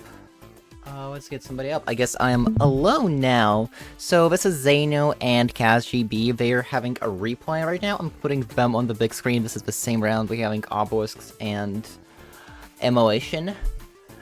Virtual, could you invite somebody to speak for me? Or do I? Right, welcome. So we should have... Yeah, Molly Chrome should be joining up in a minute, so... So we should have Log and Molly, okay. Yeah, what's up? Hello, hello. Welcome. What's up, what's up? Alright, so this is a game that decides the... Alright, alright. Let me just... I am... Okay, so you should be able to hear me now. You are very yeah, nice with the sound. I'm very nice with the sound. You sound... Yes. You guys are good with the sounds. Amazing. Okay. Oh, we got a camera going. We got Zeno on the left, and we got CastJB on the right. I was just told this is a rematch from earlier. Yeah, this is... Is that correct? round 2 of Wizard's Bracket. This is a rematch. It's a rematch. Okay. So we are Um, running a little late on the schedule, but that's fine. Actually, not a little, That's a fine. lot late, but that doesn't matter. Well, I got you. for All right. now, that doesn't matter because CastJB has 5 cards in his Joker slots, and one of them is Riff Raff. And you gotta consider that the fact that Riff Raff is being basically constrained from doing Riff Raff things at all. Belatra multiplayer is now following CastJB. That's an exciting thing. A lot of people actually don't consider Riff Raff as an econ joker, but it very much is actually. If you think about it, it creates 2 common jokers every round, and those jokers, you know, they have to have sell value. And if they're not jokers that you want, then you can always sell them. So picking up this early would be insane. Yeah, absolutely. We are running red deck, white stake here. Red deck, white stake. Okay, so like a very basic deck, very basic stake. Actually, I think we were This supposed is to be running fragile. I'm not sure what's up with that. Okay. Oh shoot. Are we gonna just allow this one to keep going, or are we gonna... What's the story on that?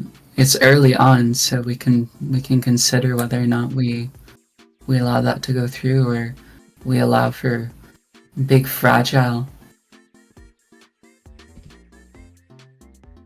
We'll sit on the fence for now and see.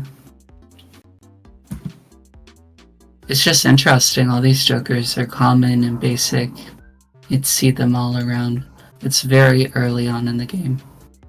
I don't think... Look like they're both taking different approaches to econ. Zanio's maybe going for temperance, or the egg cell value, and Cass is going for gold joker there. Is this a new commentator, trans? Yeah. Yeah. I am 3 years on E, which is very fun, but you don't need to be in order to be. Regardless, Looks I'm like just Zanio's really... opting to maybe sell the egg. Gonna take the gold joker. No, that's possibly? too early. Keep Yeah, the yeah. egg. Keep the I egg. mean, like, you could... Oh, virtualized. Lava, I'm Low gonna switch out with virtualized. you. What? I see. 1 second. I heard that Molly's a little loud. I'm going to... Oh. No, that's fine. I can just adjust adjust it that. myself. Just turn it down on Lava's end, it's fine. But